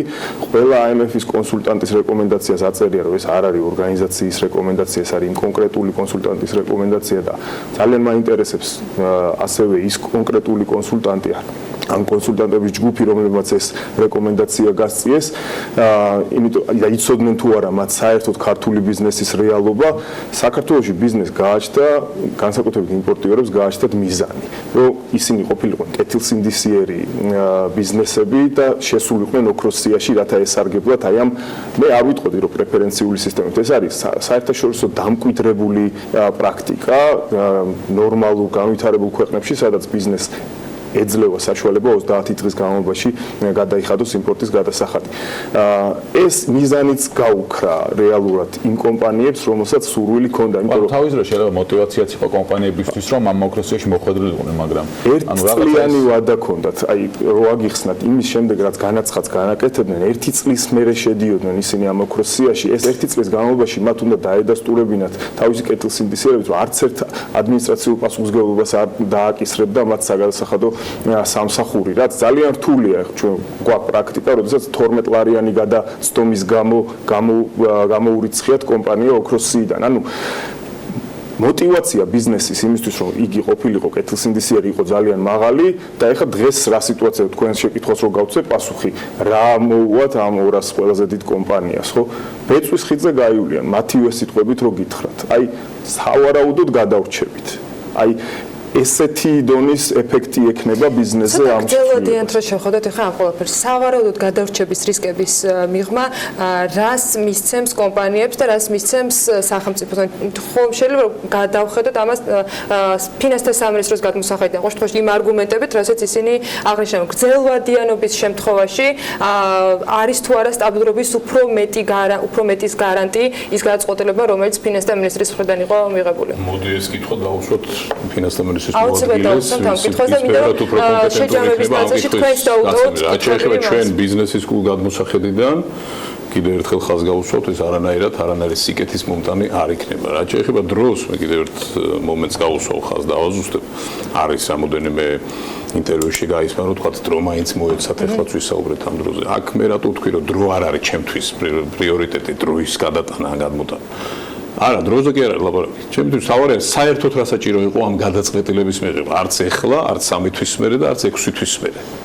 თქვენ არ გაქვთ არანაირი თუნდაც მიუღებელი პასუხი ამაზე? არა გვაქვს, ჩვენ მოვისმინეთ რაღაც რამოდენიმე ტიპის განმარტება, ცალკე ერთი მინისტრის მოადგილისგან, ცალკე მეორე მინისტრის მოადგილისგან და ცალკე კიდე გამოსული იმ შეხვედრიდან ერთი-ორი ბიზნესმენისგან. ამიტომაც იყო რომ გუშინ ჩვენ 11 ორგანიზაციამ გავამზადეთ ეს წერილი, ოფიციალურად მივმართეთ სამინისტროს და ველოდებით მათგან დასაბუთებულ ოფიციალურ პასუხსვე არგუმენტაციას ამ საკითხთან დაკავშირებით. იქნებ ისეთი არგუმენტები აქვს, თუმცა ოფიციალური პასუხის მერე ბატონი ლაშა ხუციშვილის პოსტიც იყო, ხო, მე BMG-ზე ვნახე, მაგრამ ეს კიდე ცალკე თქვა, მე მაგალითად არა ვარ Facebook-ის ხშირი მომხმარებელი და შეიძლება არც მინახე ეს ყველაფერი. ამიტომ ოფიციალური პასუხი მივიღოთ. იქნება აქვს ისეთი, არ ვიცი, მოკლედ ყოველგვარ კამაც მოკლებული იქნება თელევიზიაზე ისეთი ქვის გამტეხი არგუმენტები, რომელიც ასაბუთებს ამ გადაწყვეტილების აბსოლუტურ ჭეშმარიტებას სისწორეს. კი ბატონო, ამასაც მოვისმენთ, როგორც ჯერ გავცეთ. საერთოდ რა საჭირო იყო ამის მიღება? ის კი არა, რომ 6 თვის მერე მეიღო და დრო მოეცათ. არა, 6 თვის მერე რა აიქნებოდა იგივე მომენტი დადგებოდა, უბრალოდ როგორ მომემზადებოდით, თანხებს გადავდებდით, რაღაცა დეპოზიტებს გავხსნიდით და ამისთვის არა, ეს ვერ მოხდება ბიზნესში. ბიზნეს თავის გეგმები აქვს, თავის. ეს იყო ეს არის ჩემთვის მნიშვნელოვანი. ერთგვარად სახელმწიფოს კეთილინება, ხო, ოქროს თავის დროზე თქო, მე ეს აღნიშნე, ხო, ხელისუფლება მიიღო. კეთილინება. კი, რა თქმა უნდა. მაგრამ ეს არის საერთაშორისო პრაქტიკა. არ გეგონოთ, რომ ეს მარტო საქართველოშია მსგავსი ტიპის პრეფერენცია დავარქვათ, ხო? შალომ კითხვა არ დავარქვებდი პრეფერენცია. ეს არ არის მარტო საქართველოს მაგალითად. ეს მოქმედებს თვით ევროკავშირის ქვეყნებშიც დამეთანხმება შალომ. ესეა. ამიტომ ვითხოვთ განმარტებას. რატო გახდა საჭირო საერთოდ ამის მიღება? ამ კითხვას რატომ? პასუხის მიღება შევესებით. თორე კი, ჩვენ მეც ვხავთ რამოდენიმე კომპანია შედარებით მცირე, არა ვარ ოქროსის ნაწილი რაღაცა რამოდენიმე კომპანია და ვიხდი 5 დღეში ნამდვილად. არ არის ეს მარტივი, მაგრამ ვიხდი კი. მაგრამ აქ საუბარია თუ გათანაბრებაზე იყო ლაპარაკი, რატო ჩამოვიყვანეთ დაუშვათ ეს 5 დღეზე, ეს კითხვაც გაგვიშთა იქ. ვერ მოხდებოდა. მაგრამ აყვანა ვერ მოხდებოდა. ეს არგუმენტი ნამდვილად გასაგებია, ნამდვილად მისაღებია, თუმცა მანდაც გარკვეული მუშაობის და გარკვეული ასე ვთქვათ, სქემის მოფიქრება შეიძლება და ვთქვათ, გარკვევა ამა თუ იმ კომპანიის ისტორიის, ბიოგრაფიის, როგორც თავის დროზე 200 ოქროსის მონაწილე 200 კომპანიის ისტორია გარკვევა, აქაც თუ ეხლა ვთქვათ, გუშინდელი დარეგისტრირებულია კომპანია და ის რაღაცას ამბაჟებს, აბსოლუტურად ვეთანხმები აი ამ არგუმენტს, წეგანას ვთქვი. შეიძლება ესეთი არგუმენტები წარმოადგინონ, მე თვითონაც ბიზნესმენი ვარ, ეკონომიკური პროცესის მონაწილე ვარ 10 წლებია და აბსოლუტურად ბევრჯერ დავთანხმები ვარ ბევრ რეგულაციას. რაზეა საუბარი? სწორედ ამიტომ ვითხოვთ ამ კონსულტაციას. ჩვენ არა ვართ ის ადამიანები და ისწრე ადამიანებისა და აქტიური მოქმედი ბიზნესმენების, რომელიც ცალსახად მარტო ჩვენი ინტერესი დააკვირა. ასაკურველია სახელმწიფოს თავის ინტერესები, ჩვენ ამ თამაშის წესების ერთი მხარე ვართ მონაწილე და ვიზიარებთ ბევრ რამეს, მით უმეტეს ამ ბოლო წლების განმავლობაში უამრავი ინიციატივა იქნა სხვადასხვა მიმართულებით გაკეთებული და შემოღებული, რომელიც ბიზნესის გარემოს ნამდვილად აუმჯობესებს. და დეკლარირებული პოლიტიკა, ხო, კიდევ ბიზნესის გარემოს გაუმჯობესება და ამ დროს ესეთი ქცევა. აქ ჩეჯამის ნაწილში ქალბატონმა ანა თქვენ მინდა კითხოთ, პირველ რიგში თქვენი კითხვა რა იქნება? მინდა რომ დაუტოვოთ თემები ფინანსთა მინისტრის მოადგილეს, რომ მათ შორის თქვენს კითხვებზე პასუხი მივიღოთ, იმიტომ რომ ეს არის ერთგვარი თქვათ ორი მხარის დიალოგი, რომელშიც მედია არის ჩართული. არ გაგზავნეთ, ეს დიალოგი უნდა იყოს ზუსტად კონსულტაციებში ბიზნესთან ამ დიალოგის. ეს დიალოგი არის ჩვენთან კი არის, მაგრამ აი ეგეთ თელეფონს არ შეგვიძლია. რისკები თქვათ თუ გადათვალა თქვენმა სექტორმა დაახლოებით რა რისკების წინაშე დგება პროცენტულად მაინც რამდენად იზრდება ან რა ხდება ამ ნაწილში და რა კითხვა შეგიძლიათ რომ ანუ რა არის თქვენი მთავარი პრეტენზია თუ კითხვა ფინანსთა სამინისტროსთან? პრინციპში ანუ კითხვის ნაწილში გავიმეორებ იმ მათემატიკას, რაც უკვე ვისაუბრე, ერთი ის რამდენად იმსჯელეს იმ ეფექტზე, რომელიც ისევ და ისევ ესენი შეიძლება მიადგეს და მეორე, რაც შალომ აღნიშნა, ერთის მხრივ ასე ვთქვათ, გარკვეული ფისკალური შედეგების რაღაც მოკლევადიანი თუნდაც მიღწევა, რამდენად ასე ვთქვათ, მნიშვნელოვანია იმასთან საპირწონედ, რომ წავართვოთ ბიზნეს ინსენტივი განვითარების, იმიტომ რომ სწორედ ეს ინსენტივები აძლევს ეკონომიკას ძალას, რომ კიდევ უფრო მეტი დოვლათი შექმნას თითოეულმა, ასე ვთქვათ, ჩვენთაგანმა და რეალურად ოქროსია იქნება ეს რეიტინგი იქნება თუ ნებისმიერი სხვა ფორმით და ამაზე შეიძლება შემდგომ მსჯელობა, როგორ შეიძლება კომპანიები, ასე ვთქვათ, შედიოდნენ ამ სიაში თუ რა სხვადასხვა სახის გრადაციით თუ ასე შემდეგ პრეფერენციით სარგებლობდნენ. ესეთი მექანიზმი ყოველთვის უნდა არსებობდეს იმისთვის, რომ ბიზნეს კონტეს мотиваცია არა, ასე ვთქვათ, დამალოს გადასახადი, არა მოიქცეს არაკეთილსინდისიერად, არამედ პირიქით გახდეს უფრო ასე ვთქვათ, ბიზნეს უნდა ქონდეს თანაბარი პირობები, ხო? ესეც ხო მნიშვნელოვანია, ანუ გარდა мотиваციისა. მაგრამ თანაბარს საყოფაცხოვრებო ტერმინოლოგიით ნუ გავუსვამთ ხარს, ხო? აქ საჭიროა როლი. არ ვიღებ არგუმენტს თანაბარი ბიზნესის გათანაბრებასთან დაკავშირებით, მაშინ გავაუქმოთ საერთოდ ოქროსია. თუ ხო დარჩათ ამ კომპანიებს სხვა სახის გარკვეული პრეფერენციები, ხო? ანუ ამ გზით მივდივართ, მოდით გავაუქმოთ ოქროსია საერთოდ ყველა გავათანაბროთ. მაშინ ყველას არ აქვს ცდომა ონლაინ დეკლარაციების შევსებაზე და თქვათ ყველა ბუღალტერმა არ იცის ეს ონლაინ. მაშინ გავაუქმოთ ეს ონლაინ დეკლარაციების სისტემას და დავბრუნდეთ საერთოდ მაშინ იქ საიდანაც გავაუქმოთ ყველა სახელმწიფო პროგრამა, რომელიც მაგ არგუმენტს რომ ეს იყო ბიზნესის გათანაბრების და ზოგადი სამართლიანობისთვის ეს არავის არ ჯერა ამისი სხვანაირად მოფიქრება შეიძლება და ხანგრძლივადიან პერსპექტივაში ყველაზე დიდი რისკი რაც დაინახა ბიზნესმა და განსაკუთრებით იმ უცხოელმა ინვესტორებმა რომელიც აქ პროდუქციის იმპორტს ახორციელებს ეს არის რომ საქართველოს მთავრობა აღარ არის სანდო ბიზნესის პროგნოზირებადი არ არის რა თქმა უნდა ანუ ეს პრობლემა დავიჯერო იმდენად მნიშვნელოვანი იყო 25 დღით ადრე ბიუჯეტში ამ ფულის შემოტანა რომ აი ეს პრობლემა დავანახეთ სოფლიოს ინვესტორებს აი ეს ვერ ხვდები ამ ასე ვთქვათ გადაწყვეტილების აი ამ საფუძველს და ლოგიკას აქედან გამომდინარე პასუხი თქვენს შეკითხვა უბრალოდ შეკითხვა რომელიც მე მინდა დავუტოვო ფინანსთა მინისტრის მოადგილეს იქნება ეს ხანგრძლივადიან პერსპექტივაში ეს აგვიხსნან თუ შეიძლება რამდენად ეს გადაწყვეტილება აბალანსებს რეალურად იმ ზიანს, ანუ რა გაგვიჭირდა ესეთი. აი ეს არის ჩვენი შეკითხვა. მინდა მაქვს რომ ყოველ კითხვაზე პასუხი ექნება და ამ კითხვებზე პასუხი ექნება სულ რამდენიმე წუთში რეკლამის შემდეგ. იქამდე მადლობა ჩვენ სტუმრებს, დამატება ხომ არ გნებავთ რამის. ხაზს გავუსვავ და ვისარგებლებ შემთხვევით თუ ფინანსთა მინისტრის მოადგილე გეყოლებათ სტუმრად და გუშინ შევიტანე წერილი და იმედია მალე გაგცემენ ამაზე პასუხს რომ წერილს ვერ გვერდებით, მაგრამ სატელევიზიო კომენტარის შესაძლებლობა გვექნება ბატონო. არ გაიწელება ამაზე პასუხი დავასრულოთ ამაზე. შეიძლება და ერთხელ და სამუდამოდ გავარკვიოთ რა მოხდა და როგორ მოხდა და მადლობა იმისთვის რომ იყავით ჩვენთან ერთად ალექსანდრე რატიშვილის გადასახადის გადამხდელთა კავშირის პრეზიდენტ ჩალვას ხაკაიას დამსახურებელთა ასოციაციის იურიდიული კომიტეტის ხელმძღვანელს და ანა საბახტარაშვილის ინფრასტრუქტურის მშენებლთა ასოციაციის ხელმძღვანელს მასპინძლობით საქმიანი დილის ეთერში კითხვები და თემები რომელიც ამ საუბრის ეს დარჩა ვეცდებით რომ მივიღოთ მათზე პასუხები ფინანსთა მინისტრის მოადგილისგან რომელიც რეკლამის შემდეგ შემოგვიერთდება რამდენიმე წუთში დაგიბრუნდებით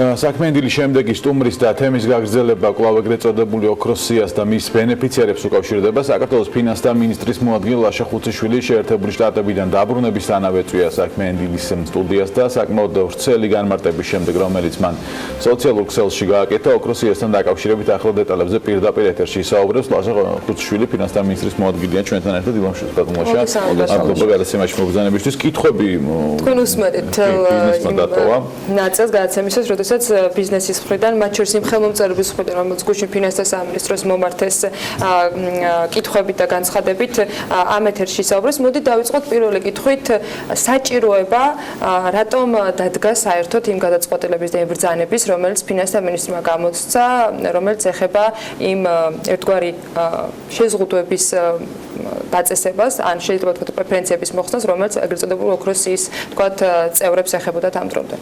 მოგესალმებით, მივასალმებით თქვენს მაყურებელს. ალბათ უმჯობესია ვთქვათ ამ შემთხვევაში გარკვეული პრივილეგიების და პრეფერენციების მოხსნა, ვიდრე რეგულაციების ახალი რეგულაციების შემოღება. იმისათვის რომ ოქროსიასთან და უშუალოდ ამ ბრძანებასთან დაკავშირებით ვისაუბროთ, ალბათ უმჯობესია ჯერ მაყურებელს განვმარტოთ რა არის ოქროსია, რა კომპანიები როგორ ხვდებიან იქ და რა პრეფერენციებით სარგებლობდნენ აქამდე და მომავალში რა პრეფერენციები რჩება. ოქროსიაში ხვდებიან კომპანიები, რომელსაც აქვს გარკვეული ასე ვთქვათ ზღვარის ზევით იმპორტი და გარკვეული ოდენობის თანხა გადახდილი, დაახლოებით მილიონის ფარგლებში და ისინი სარგებლობენ ასე ვთქვათ ორი ტიპის, ორი სახის აქამდე სარგებლობდნენ ორი ტიპის, ორი სახის პრეფერენციებით. ეს არის დამატებით 25 დღიანი გადახდის გადავადება და მეორე არის პროცედურული ნაწილი, რაც გულისხმობს რისკების უფრო ასე ვთქვათ მცირე რისკების მქონე კომპანიებისთვის ნაკლებ საბაჟო პროცედურებს და საბაჟო შემოწმებებს. რაც არის მიღებული პრაქტიკა მთელ მსოფლიოში, მათ შორის ევროკავშირის ქვეყნებში, რომ იქიდან გამომდინარე ეს კომპანიები, რომლებიც შეფასებულია შედარებით ნაკლებ რისკიანად სხვა კომპანიებთან მიმართებაში, მათ საბაჟო პროცედურების ნაწილში და საბაჟო შემოწმების ნაწილში ჭირდებათ უფრო ნაკლები კონტროლი, ვიდრე სხვა კომპანიებს. აქ თქვენ სტუმრებთან ერთად გაიჟღერა ასე ვთქვათ, მოსაზრებამ თითქოს გადახდის ნაწილშიც ეს არის მიღებული პრაქტიკა. არც ერთ ქვეყანაში გადახდის ნაწილში, მათ შორის არც ერთ ევროკავშირის წევრ ქვეყანაში გადახდის ნაწილში ბიზნესს არ აქვს განსხვავებული გადახდის ვადების საბაჟო იმპორტის დროს. ხუთიანი ვადა აქვს თუ განსხვავებულია ქვეყნების მიხედვით? ზოგან აქვს ყისიერი გადახდის ასე ვთქვათ პერიოდი, ზოგან აქვს ხუთდღიანი, ზოგან შეიძლება ასე ვთქვათ ნაკლებიც იყოს. მეტი არ არის, ანუ რატო 5 დღე ანუ ამას ვთქვათ? ანუ 5 დღე არის გონივრული ვადა იმისა, რომ მოხდეს ესე ვთქვათ საბაჟოზე თანხმობა. ერთი არის ის, რომ ვთქვათ გარკვეული პერიოდი თანხის ჩარიცხვას ასახვასაც შეიძლება დაჭირდეს გადამხდელის პირადი აღრიცხვის ბარაძე და იმის საქონელი ესე ვთქვათ არ დაელოდოს იმას, რომ ესე ვთქვათ გადახდილი თანხა როდის დაჯდება მის საგადასახადო ანგარიშზე და შესაბამისად ესე ვთქვათ დაყოვნება არ მოხდეს საქონლის და შესაბამისად გარკვეული პერიოდი უნდა იყოს გონივრული ამისთვის, რომ ამ დრომდე საქართველოში მოქმედებდა გასაგებია სხვა დანარჩენი.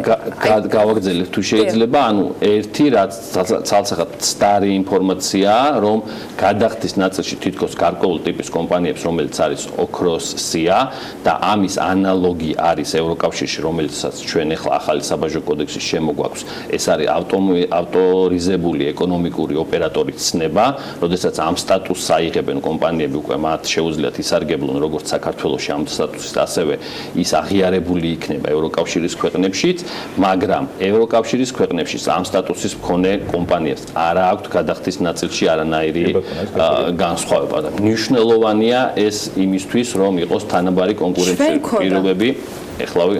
ეხლა გადავალ იმაზე რა იყო.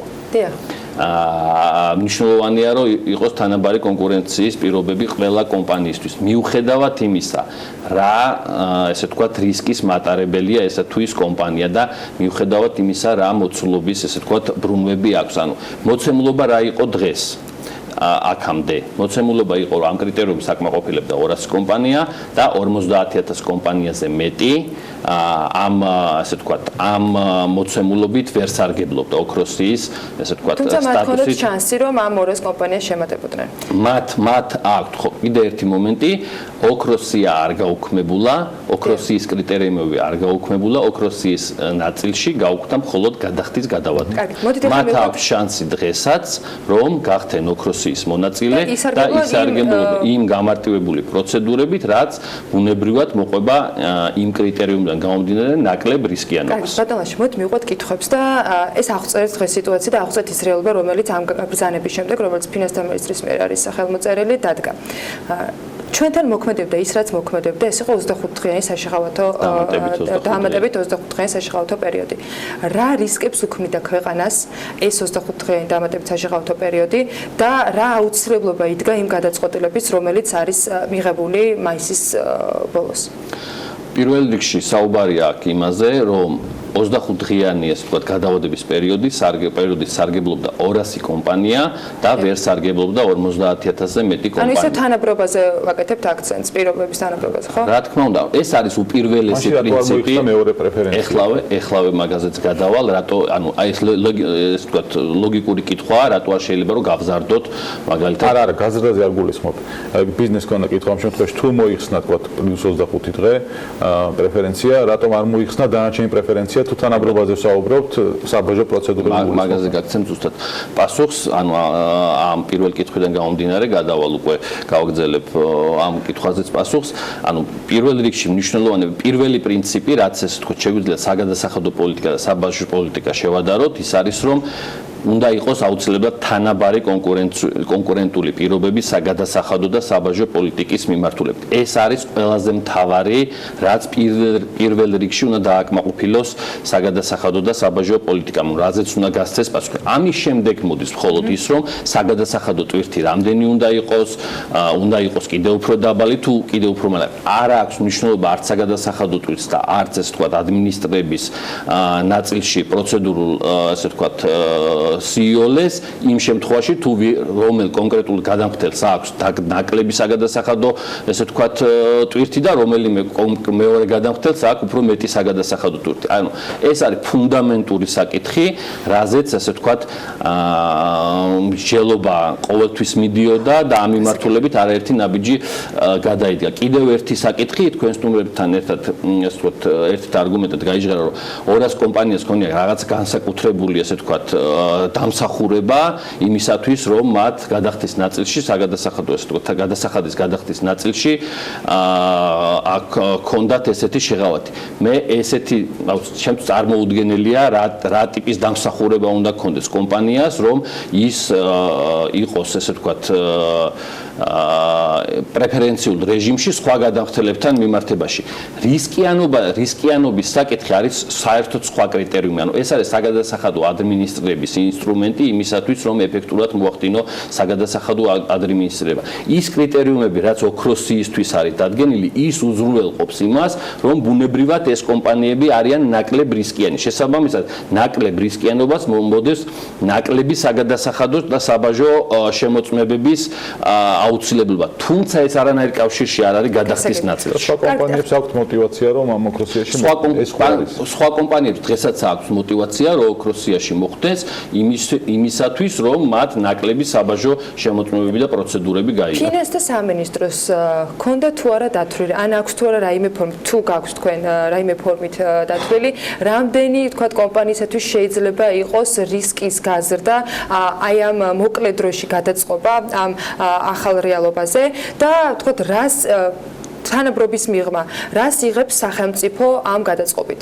ანუ ეს მობილიზება თანხის რა სარგებელს მოუტანს ბიუჯეტს თქვათ, რა შეიძლება სარგებელი ვნახოთ ამით, ეფექტი რა ექნება სახელმწიფოსთვის და რა ეფექტი ექნება კერძო სექტორისათვის. პირველ რიგში უმთავრესი ეფექტი არის ის, რომ ის ფუნდამენტური პრინციპი, რაც საგადასახადო საბაჟო პოლიტიკის მიმართულებით აქვს ქვეყანას აღებული და რაც როგორც მოგახსენეთ, არ არსებობს ესეთი პრაქტიკა არც ერთ ქვეყანაში, რომ რომელიმე გადამხდელს რაიმე დამსახურების გამო მათ უწევდეთ ნაკლები, ესე ვთქვათ, საგადასახადო ტვირთის პირობებში, ესე ვთქვათ, მუშაობა.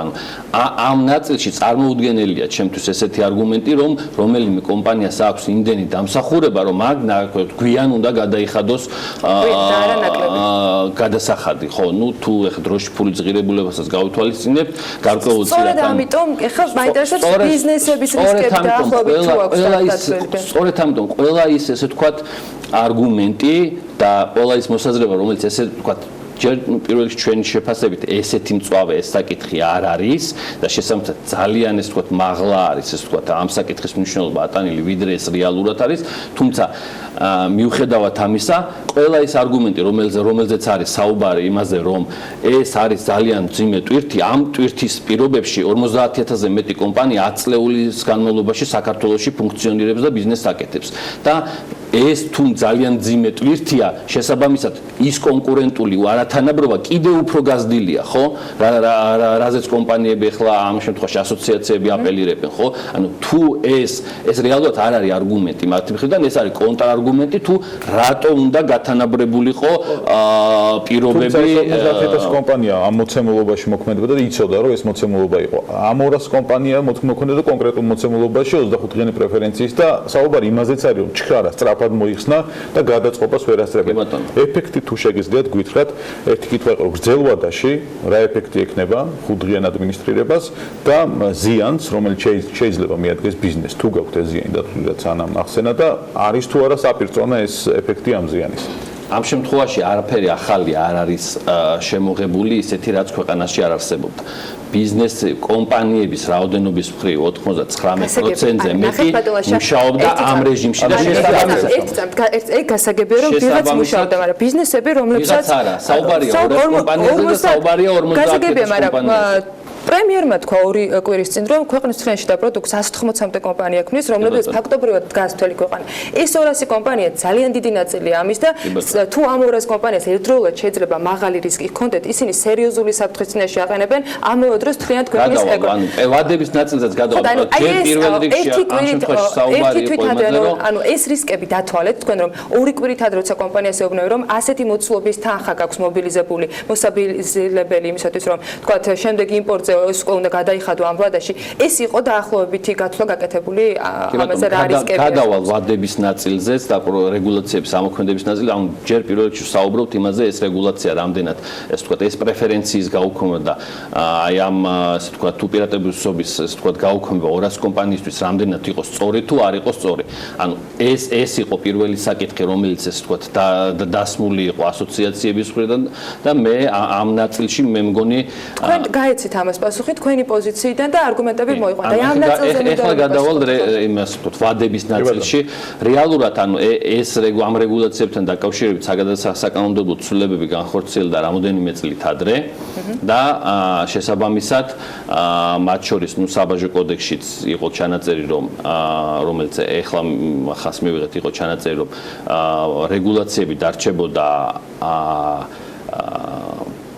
პროცედურულ ნაწილში, რაც რეალურად მოხდა და იქ საუბარი აღარ არის, ესე ვთქვათ, გადახდის ნაწილში.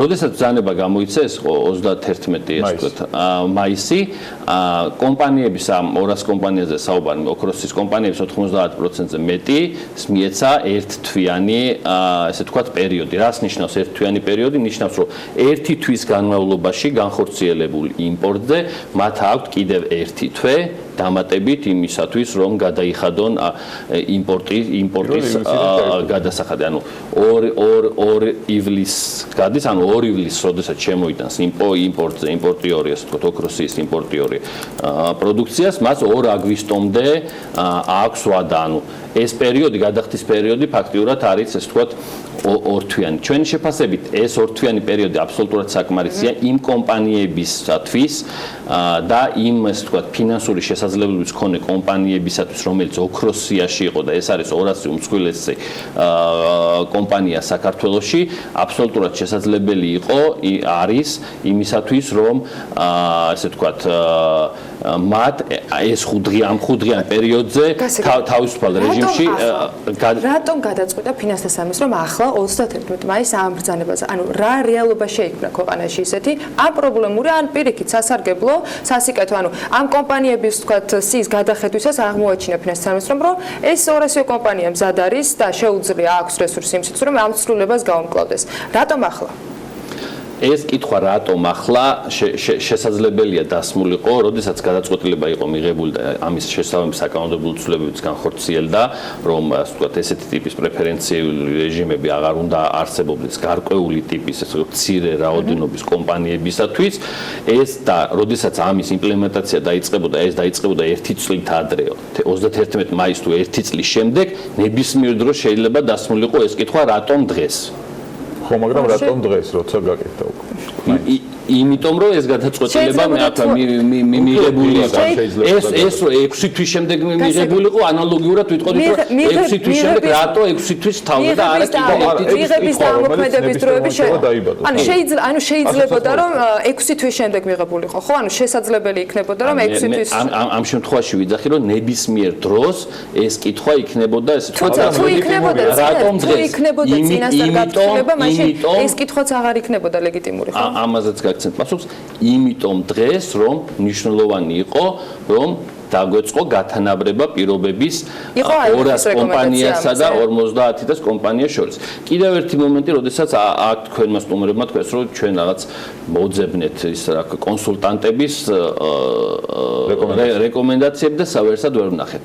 ანუ არ ვიცი, ინდივიდუალურ კომპანიებს შესაძლებელია, ანუ ისე ვთქვათ, ნაკლები ესე ვთქვათ, გამოცდილება ქონდეს, როგორ უნდა ნახო IMF-ის. შეგიძლიათ უპასუხოთ მაგაზე, რომელიც IMF-ის რეპორტები როგორ უნდა ნახო, თუმცა ასოციაციებს ალბათ უფრო ეს ვთქვათ, მეტი კვალიფიკაცია აქვთ და ძალიან მარტივად არის შესაძლებელი, რომ ნახოთ IMF-ის ვებგვერდზე, სადაც ეს ვთქვათ, ერთ-ერთ ვალდებულებად დაფიქსირებულია თანაბარი ეს თქო გათანაბრება ოქროსიისა და არაოქროსიის კომპანიებში. არ გვაქვს დრო და იმიტომ ვცდილობ რომ ჩაგეჭრათ რიგ შემთხვევებში. ქალბატონო ani თქვა რომ როცა გათანაბრებაზე ვსაუბრობთ, მსხვილი კომპანიები, რომლებიც არიან ძირითადად თქვა რაღაც სექტორში უმსხვილეს შეუმტანებ და შემდეგ ადგილობრივ ბიზნესებზე ანაწილებენ, ასევე შეუქმნის სწორედ იმ მცირე ბიზნესებსაც პრობლემას, იმიტომ რომ გაჩნდება ვალდებულება და მათთვის საჭიროება რომ უფრო მალე გადაუხადონ ამ საქონელზე თანხა.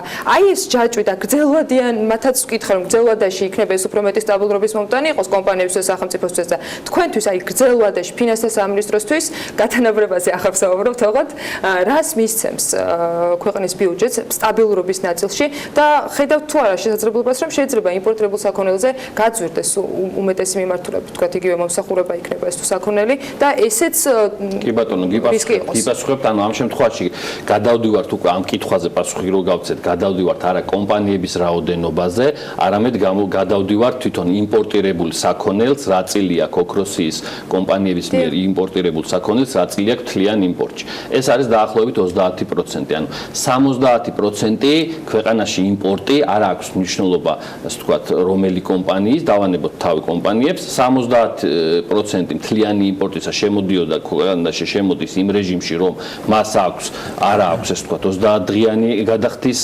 ვადა და 30% შემოდის საქონელი ბუნებრივი ოქროსიის პირებისა რომელსაც აქვს 30 ქონდა 30 დღიანი ანუ ეს ორი ჟურნალი რომელიც არის ორივე Forbes-ის ჟურნალი და პირობითად თუ ესენი შემოდის იმპორტზე შესაძლებელი იყო რომ Forbes-ის ჟურნალი რომელიც შემოიტანა საქართველოში იბეჭდება რა თქმა უნდა Forbes-ი საქართველოში იბეჭდება და ეს ძალიან კარგია შემოდის ერთი ჟურნალი რომელსაც ერთი და იგივე ჟურნალი რომელსაც ერთი კომპანიის მიერ არის ოქროსია მეორე კომპანიის არ აქვს ოქროსის სტატუსი ერთი იხდის 5 დღეში მეორე იხდის ესე ვთქვათ 30 დღეში კუთვნილ გადასახადებს ანუ აბსოლუტურად ერთი და იგივე პროდუქტი რომელიც მიეწოდება ბაზარს ბუნებრივია რომ ეს არ არის ნორმალური სიტუაცია და ეს უნდა გასწორებულიყო და გათანაბრებულიყო ბაზარზე ამ შემთხვევაში რა მოხდება ბაზარზე ამაზე დიდ გავლენას არ ექნება იმისგან გამომდინარე რომ 70% პროდუქციისა არა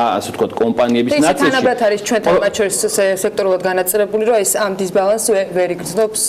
თანაბრად ნამდვილად არის განაწილებული, იქიდან გამომდინარე, რომ ოქროსის სტატუსი იღებდა კომპანია მისი ბრუნვებიდან, მსხვილი კომპანიები და ეს მსხვილი კომპანიები არ არის ერთ სექტორში კონცენტრირებული, ყველა სექტორიდან მსხვილი კომპანიები არიან მოხვედრილი. დაგისვათ და შემდეგ ერთი წუთი თქვენ ნებისმიერ შეჯამება შეგიძლიათ გააკეთოთ.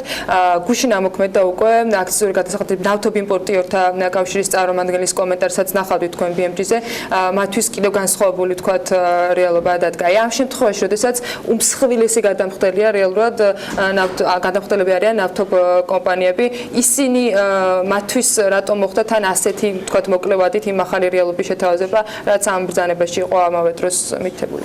კიდევ ერთხელ ვიტყვი, ის რომ უმსხვილესი გადამხდელი არის რომელიმე კომპანია ეს იმას არ ნიშნავს, რომ მათ გადასახადებში უნდა კონდეთ უპირატესობა. იგივე პროდუქტს, იგივე ზუსტად იგივე სახის პროდუქტს შეიძლება შემოქონდეს არა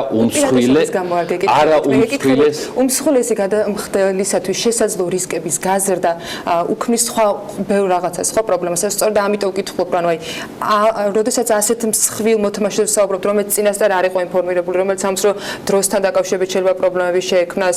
ანუ აქ ხომ არ ყოფილა ბიზნესებისგან იშვიათად მოვისმინე, საერთოდ არ გაუქმებას, უმეტესად საუბრობენ იმაზე, რომ ვადებში, წინასწარ კომუნიკაციებში იყო არა, მე მგონი ამ თქვენ სტუმრებს თუ მოусმენდეთ ჩვენ მაყურებელი ალბათ არის, მაგრამ ერთ-ერთი შიდაარსეც აქვს და თვითონ იმაზეც აქვს, რომ ეს რეგულაცია, ანუ არსებობს გარკვეული პრივილეგიური კომპანიების რაოდენობა, რომელსაც უნდა კონდეს რაღაცა ტიპის უპირატესობა გადასახადის გადახდაში. თუმცა ჩემთვის ეს წარმოუდგენელია, რა პრივილეგიაზეა საუბარი, რა პრივილეგია უნდა კონდეს რომელიმე კომპანიას ისეთი, ანუ რა დამსახურება უნდა კონდეს ისეთი, რომ მან სხვასთან შედარებით გადასახადის ნაწილში, ესე ვთქვათ, გარკვეულ განსხვავებულ პირობებში იფუნქციონიროს. ბატონოშა, ინვესტიციების ნაწილში ხო გვინდა ბევრი ინვესტიცია, პირდაპირ ხო სტაბილურობა, ეკონომიკური საგადასახადო პოლიტიკური და შემდეგ. განჭრეტადობის ნაწილში რომელიც კითხვა იყო, ანუ რატომ არ შეიძლებოდა უფრო რბილად გადასვლა მოხსნა 65 დღიანი პრეფერენციის? ამ შემთხვევაში კიდევ ერთხელ ვიტყვი, რომ ანუ ბიზნესს გაიგებდა თქვენს არგუმენტს, ამაზეა საუბარი, რომ როცა იმ 200 კომპანიებს ხო გაიგებდნენ. ის ვადა რავადაც იყო ბრძანების ამოქმედებამდე და პლუს ანუ ერთი თვე ამოქმედებამდე და ერთი თვე კიდე გადახდის ვადის შენარჩუნება.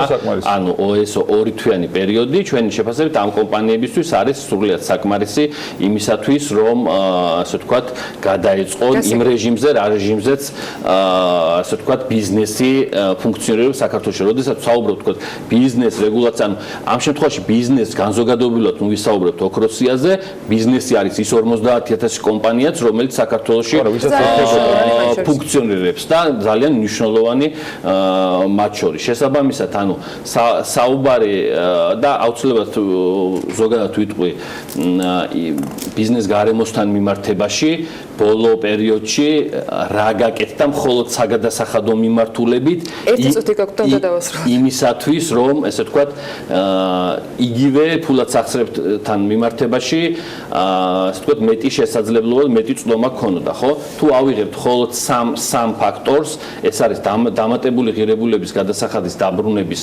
ავტომატური სისტემა რომელმაც 500 მილიონი ბიუჯეტიდან ესე ვთქვათ თანხა გადაინაცვლა კომპანიების ანგარიშზე ყოველწლიურად და ეს არ ხდებოდა არასდროს მანამდე და თქვენ გახსოვთ რომ საგადასახადო ზედმეტობის დაბრუნება გარკვეული პერიოდი არსებობდა როდესაც ავტომატურად ეს ვთქვათ ფინანსური პოლიციის შესვლას ნიშნავდა კომპანიაში და დღეს ვართ იმ რეჟიმში რომ დეკლარაციის ჩაბარებიდან მეორე დღეს ერთი ღილაკის დაჭერით შესაძლებელია რომ ანგარიშზე თანხა დაждდეს ხო ანუ ერთი ნაწილი რომელიც არის დაახლოებით 500 მილიონის მოცულობის დამატებითი აქტივი რომელიც სახელმწიფო ბიუჯეტიდან გადის კომპანიებთან მეორე დავამატებ ამას მოგების გადასახადის რეფორმას რომელსაც დაახლოებით ანალოგიური ესე ვთქვათ მოცულობის ეფექტი აქვს და ესეც ყოველწლიურად ხდება აკუმულირება ამას კიდევ ერთ დავამატებ ანუ ამას კიდევ დავამატებ ერთ მნიშვნელოვან ფაქტორს რომელზეც ეს ვთქვათ საუბარი ხშირად არ არის ხოლმე ეს არის საგადასახადო ადმინისტრირების ნაწილი და მათ შორის ის ნაწილი თუ რომელიმე კომპანიას დავალიანება ან რაიმე ვალდებულება წარმოიქმნება როგორ უნდა მოიქცეს და თუ ეს ესე ვთქვათ მანამდე იყო რომ ესე ვთქვათ რეჟიმი თუნდაც 2012 წლამდე როდესაც გადასახადის გადანაწილების და გრაფიკის გაკეთების შესაძლებლობა არსებობდა თუმცა ეს კეთდებოდა მთელი 2012 წლამდე არსებულ პერიოდში 6 მილიონის ოდენობით 2013 წლიდან დღემდე დაახლოებით 400 მილიონამდე ესე ვთქვათ თანხაზე არის გრაფიკის გაკეთება. ანუ ეს ხდება დაახლოებით ერთი ან ორდღიანი პროცედურით. ანუ ინდივიდუალურად თუ რომელიმე კომპანიას ოქროსიიდან გარკვეული ასე ვთქვათ პრობლემები შეექმნება მის ბიზნეს მოდელში, მან იცის რა უნდა გააკეთოს იმ დავალიანებას, რომელიც წარმოექმნება, შესაძლებელია რომ ძალიან მარტივი ორდღიანი პროცედურით ეს ვთქვათ გრაფიკი გააკეთოს და როცა ესე ვთქვათ საბოლოო გადახდა შეეძლება ამ ვალდებულებების იმ ვადაში მოახდინოს გადახდა.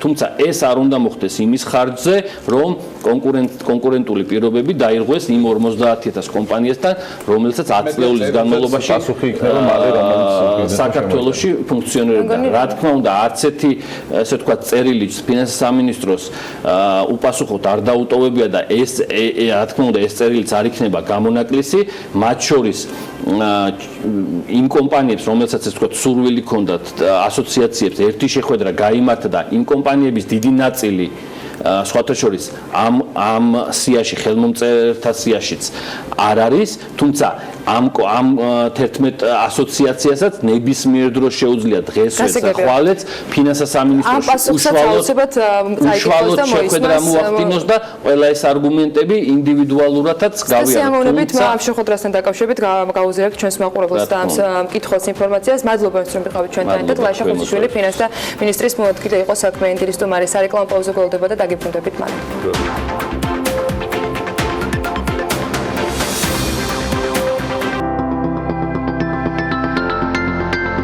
რუბრიკის სპონსორია Dreamland Oasis ჩაქვი. ვიკა ქარდაოს რუბრიკის ჯერიც დადგა. მადლობა მას და მისი რუბრიკის უკრებულ ყველა მხარდამჭერს, ველით ბევრ სიახლეებს მათ შესახებაც, თუმცა დღევანდელ სიახლეებს და ამბებს თავად ვიკა გაგოცნობს, რომელსაც ძალიან საინტერესო სტუმარი ეყოლება სულ რამდენიმე წუთში. იქამდე ვნახოთ მისი ყოველკვირეული ანალიტიკა პროფეტი ჯორჯიასაგან. დილა მშვიდობის ანა, მივესალმები ჩვენს მაყურებელს. Property Georgiam სასტუმროების შემდგომ Airbnb-ზე განთავსებული აპარტამენტების საშუალო მინიმალური და მაქსიმალური ფასები მოიკვლია უბნების მიხედვით, რასაც გაგაცნობთ დღეს. Airbnb-ზე განთავსებული აპარტამენტების საშუალო ფასები 2 ადამიანზე გათვლით ივნისის თვეში მცირედად დაკლებულია გასულ თვესთან შედარებით. ვაკეში საბურთალოზე და ისენი სამგორის უბნებში ფასები მერყეობს 39-დან 46 ამერიკული დოლარის ფარგლებში. აღნიშნული მაჩვენებლები გასულ თვესთან შედარებით შემცირებულია 8-15%-ის ფარგლებში.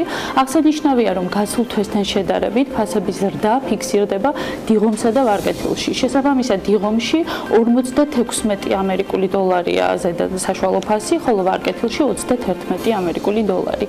ივნისის თვეში Airbnb-ზე რეგისტრირებული აპარტამენტების მინიმალური და მაქსიმალური ფასები უბნების ჭრილში შემდეგნაირად ნაწილდება. ვაკის ტერიტორიაზე ერთი ღამის ფასი მეტწილად 18-დან 59 ამერიკული დოლარის ფარგლებში მერყეობს. მთაწმინდაზე ქვედა ზღვარი 25 დოლარიდან იწყება და ადის 52 ამერიკულ დოლარამდე. საბურთალოზე ფასის მაჩვენებელი 11-დან 55 ამერიკული დოლარის ფარგლებში მერყეობს. ისანი სამგორის შემთხვევაში 11-დან 51 ამერიკული დოლარის ფარგლებში.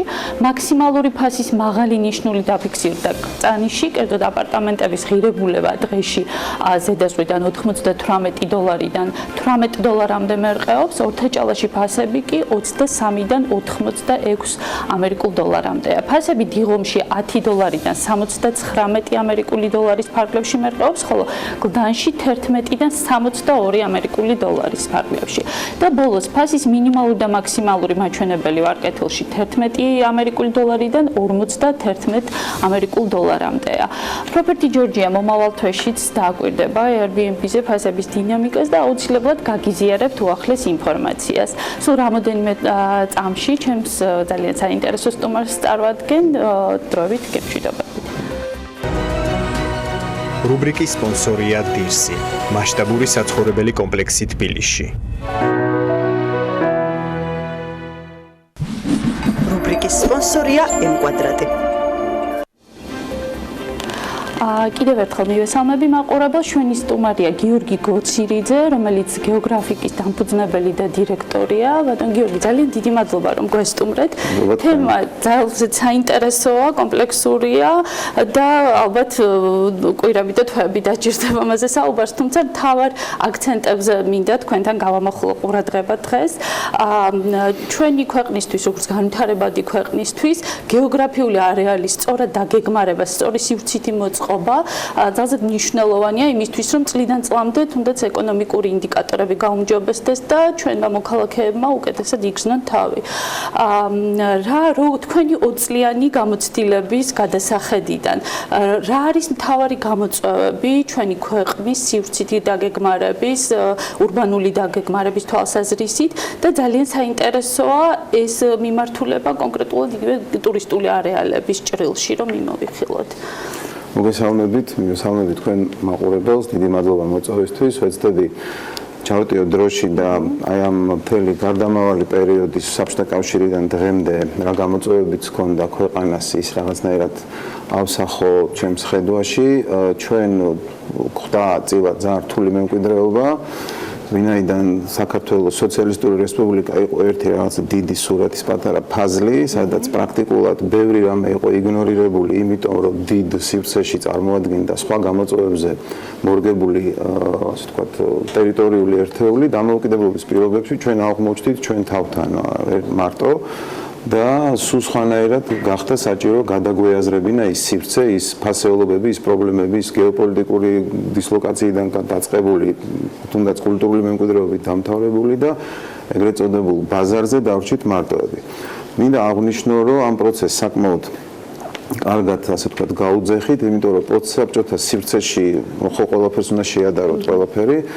პოსტსაბჭოთა სივრცეში მინდა გითხრათ, რომ მოწინავე ადგილი გვიკავია, თუნდაც სამართლებრივი თვალსაზრისით, გულისხმობს სივრცით მოწყობას, ქალაქმშენებლობითი დოკუმენტაციის შექმნის პროცესებს.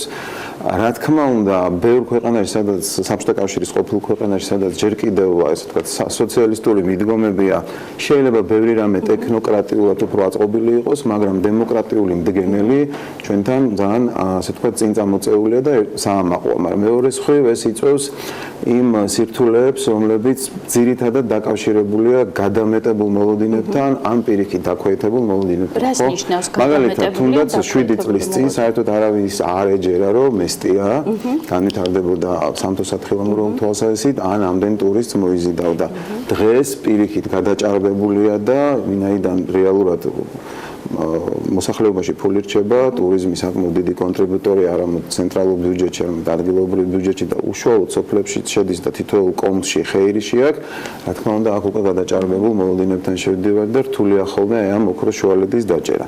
მთავარ ტურისტულ დესტინაციებზე რო ვისაუბროთ, მათ შორის სამთო-სათხილამურო რეკრეაციულ დესტინაციებზე, ვთქვათ, იგივე საზღვაო ტერიტორიებზე, საინტერესოა თქვენი შეფასებები როგორია და როგორ ხედავთ, ანუ რა გამოწვევებია და რა ვთქვათ, ცვლილებები უნდა მოხდეს, რა უნდა შეიცვალოს იმისთვის, რომ უფრო გონივრულად მოხდეს, ვთქვათ, დაგეგმარების და იმპლემენტაციის იგივე გადაწყვეტილების მიღების პროცესი. ის რომ უნიკალური ისტორია გვაქვს, კულტურული მემკვიდრეობა, უნიკალური გარემო, ეკონომიკური გამოწვევები და შესაძლებლობები და მაქსიმალურად ყველაფრის გარო უნდა ასე ვთქვათ მატერიალური დოვლათი შევქმნათ, ამაზე არავინ არ დაობს, მაგრამ სადაო და დღეს ქვეყანა არის იმ გამოწვევის წინაშე, რომ სად და როდის დავიწყო რომელ ადგილას, ანუ სივრცითი პრიორიტეტიზაცია, სივრცითი გადანაწილება, იმიტომ რომ არ შეიძლება, კი, რა თქმა უნდა, ბაზარი თავისთავად დაარეგულირებს, მაგრამ ჩვენ სამხრეთ თუ აღმოსავლური ყაიდის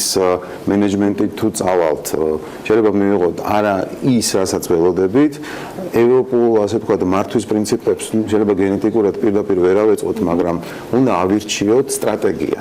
რა გვინდა ჩვენ მომდევნო 10-15 წლის განმავლობაში. დღეს მე პირადად მგონია, რომ ვართ ცოტა ასე ვთქვათ მობიერად ვიტყვი, გამოწვევების წინაშე პრობლემები გვაქვს სერიოზული, რომელსაც შეიძლება დღეს ესე ვერ ხვდება ყველა, მაგრამ პროფესიულ წრეებში ჩვენ ხვდებით, რომ გადაჭარბებული მოლოდინებმა შეიძლება გამოიწვიოს ძალიან დიდი პრობლემები. არის დარგობრივი კონფლიქტები სატყეოსა და დაცულ ტერიტორიებს შორის, ჰიდროენერგეტიკულ, ასე ვთქვათ, პოლიტიკასა და ტურიზმს შორის, სასოფლო-სამეურნეო სივრცის განვითარებასა და გეოსაფრთხეებს შორის. მაშინ, როდესაც მუნიციპალიტეტებს თავიანთი კონკრეტული ტერიტორიები აქვს გამოყოფილი და მათ უნდა მაქსიმალური გააკეთონ და როდესაც არ არსებობს ყველგან ესეთი გეგმა, ხო, აი თქვენ სამოთახიან ბინაში იცით, ხო, რამდენი საწოლი გაქვთ, რამდენი ჯანგალი, რამდენი დივანი, რამდენი ბოდიში უნიტაზი და საწოლი. ხო, აი ხო არ შეიძლება მივადგეთ და სულ ჩანგლები ვიყიდოთ, არ მარტო საწოლები ვიყიდოთ და კარები არ ქონდეს შემოსასვლელში. აი დაახლოებით ქვეყნის საერთო კონტექსტს რო გადავხედოთ, დღეს ვართ აი ამ გამოწვევის წინაშე, რომ ერთიანი სურათი კარგად უნდა დავინახოთ და ამ ერთიანი სურათიდან უნდა გადავწყვიტოთ, ჯერ რას ვაკეთებთ. შემოსასვლელ კარებს ვყიდებთ თუ უსაფრთხოების სისტემას ვაყენებთ თუ ბავშვის ლოგინს ვყიდულობთ თუ ჩანგლებს. აი ეს არის ძირითადად მაპატიეთ ეთერი შედარებისთვის, მაგრამ ყველაზე კარგად მუშაობს, როდესაც ადამიანები ცოტა სკეპტიკურად უყურებენ, როდესაც საუბრობ გადაჭარბებულ მოლოდინებზე. და ამავდროულად ადეკვატური შეფასება. სამწუხარო დროში შეზღუდულები ვარ, თუმცა არაერთხელ მოგვეცემა დარწმუნებული ვარ თქვენი მასპინძლობის შესაძლებლობა და ამ თემას აუცილებლად მივყვებით, გავაგრძელებთ. დიდი მადლობა, წარმატებას გისურვებთ. იმედია ქვეყანას მიეცემა იმის შესაძლებლობა, რომ შემუშავდეს გრძელვადიანი ერთიანი სურათი, რომელიც თანმიმდევრულად განავითარებს ჩვენ სივრცით მოწყობას და იქ გათვლილი იქნება ყველას ინტერესი, სწორად ქვეყნის, ინვესტორის, ბიზნესის მოქალაქეების. დიდი მადლობა, რომ იყავით ჩვენი სტუმარი, მაყურებელს მშვიდობები და ტრადიციულად ვუსურვებთ წარმატებულ ინვესტიციას სოციალური ეკონომიკის სექტორში. მადლობა ლიგას, პროფესორ ჯორჯიას მმართველი პარტნიორი დღეს გიორგი გოცირიძეს, ჯეოგრაფიკის დამფუძნებელს და დირექტორის მასპინძლობდა. მით ჩვენ ეთერს ვასრულებთ. ბედნიერ დღეს გისურვებთ. წინ საქმის კურსის ეთერები გელოდებათ. ხვალ დილის როდესაც შეხვდებით ერთმანეთს.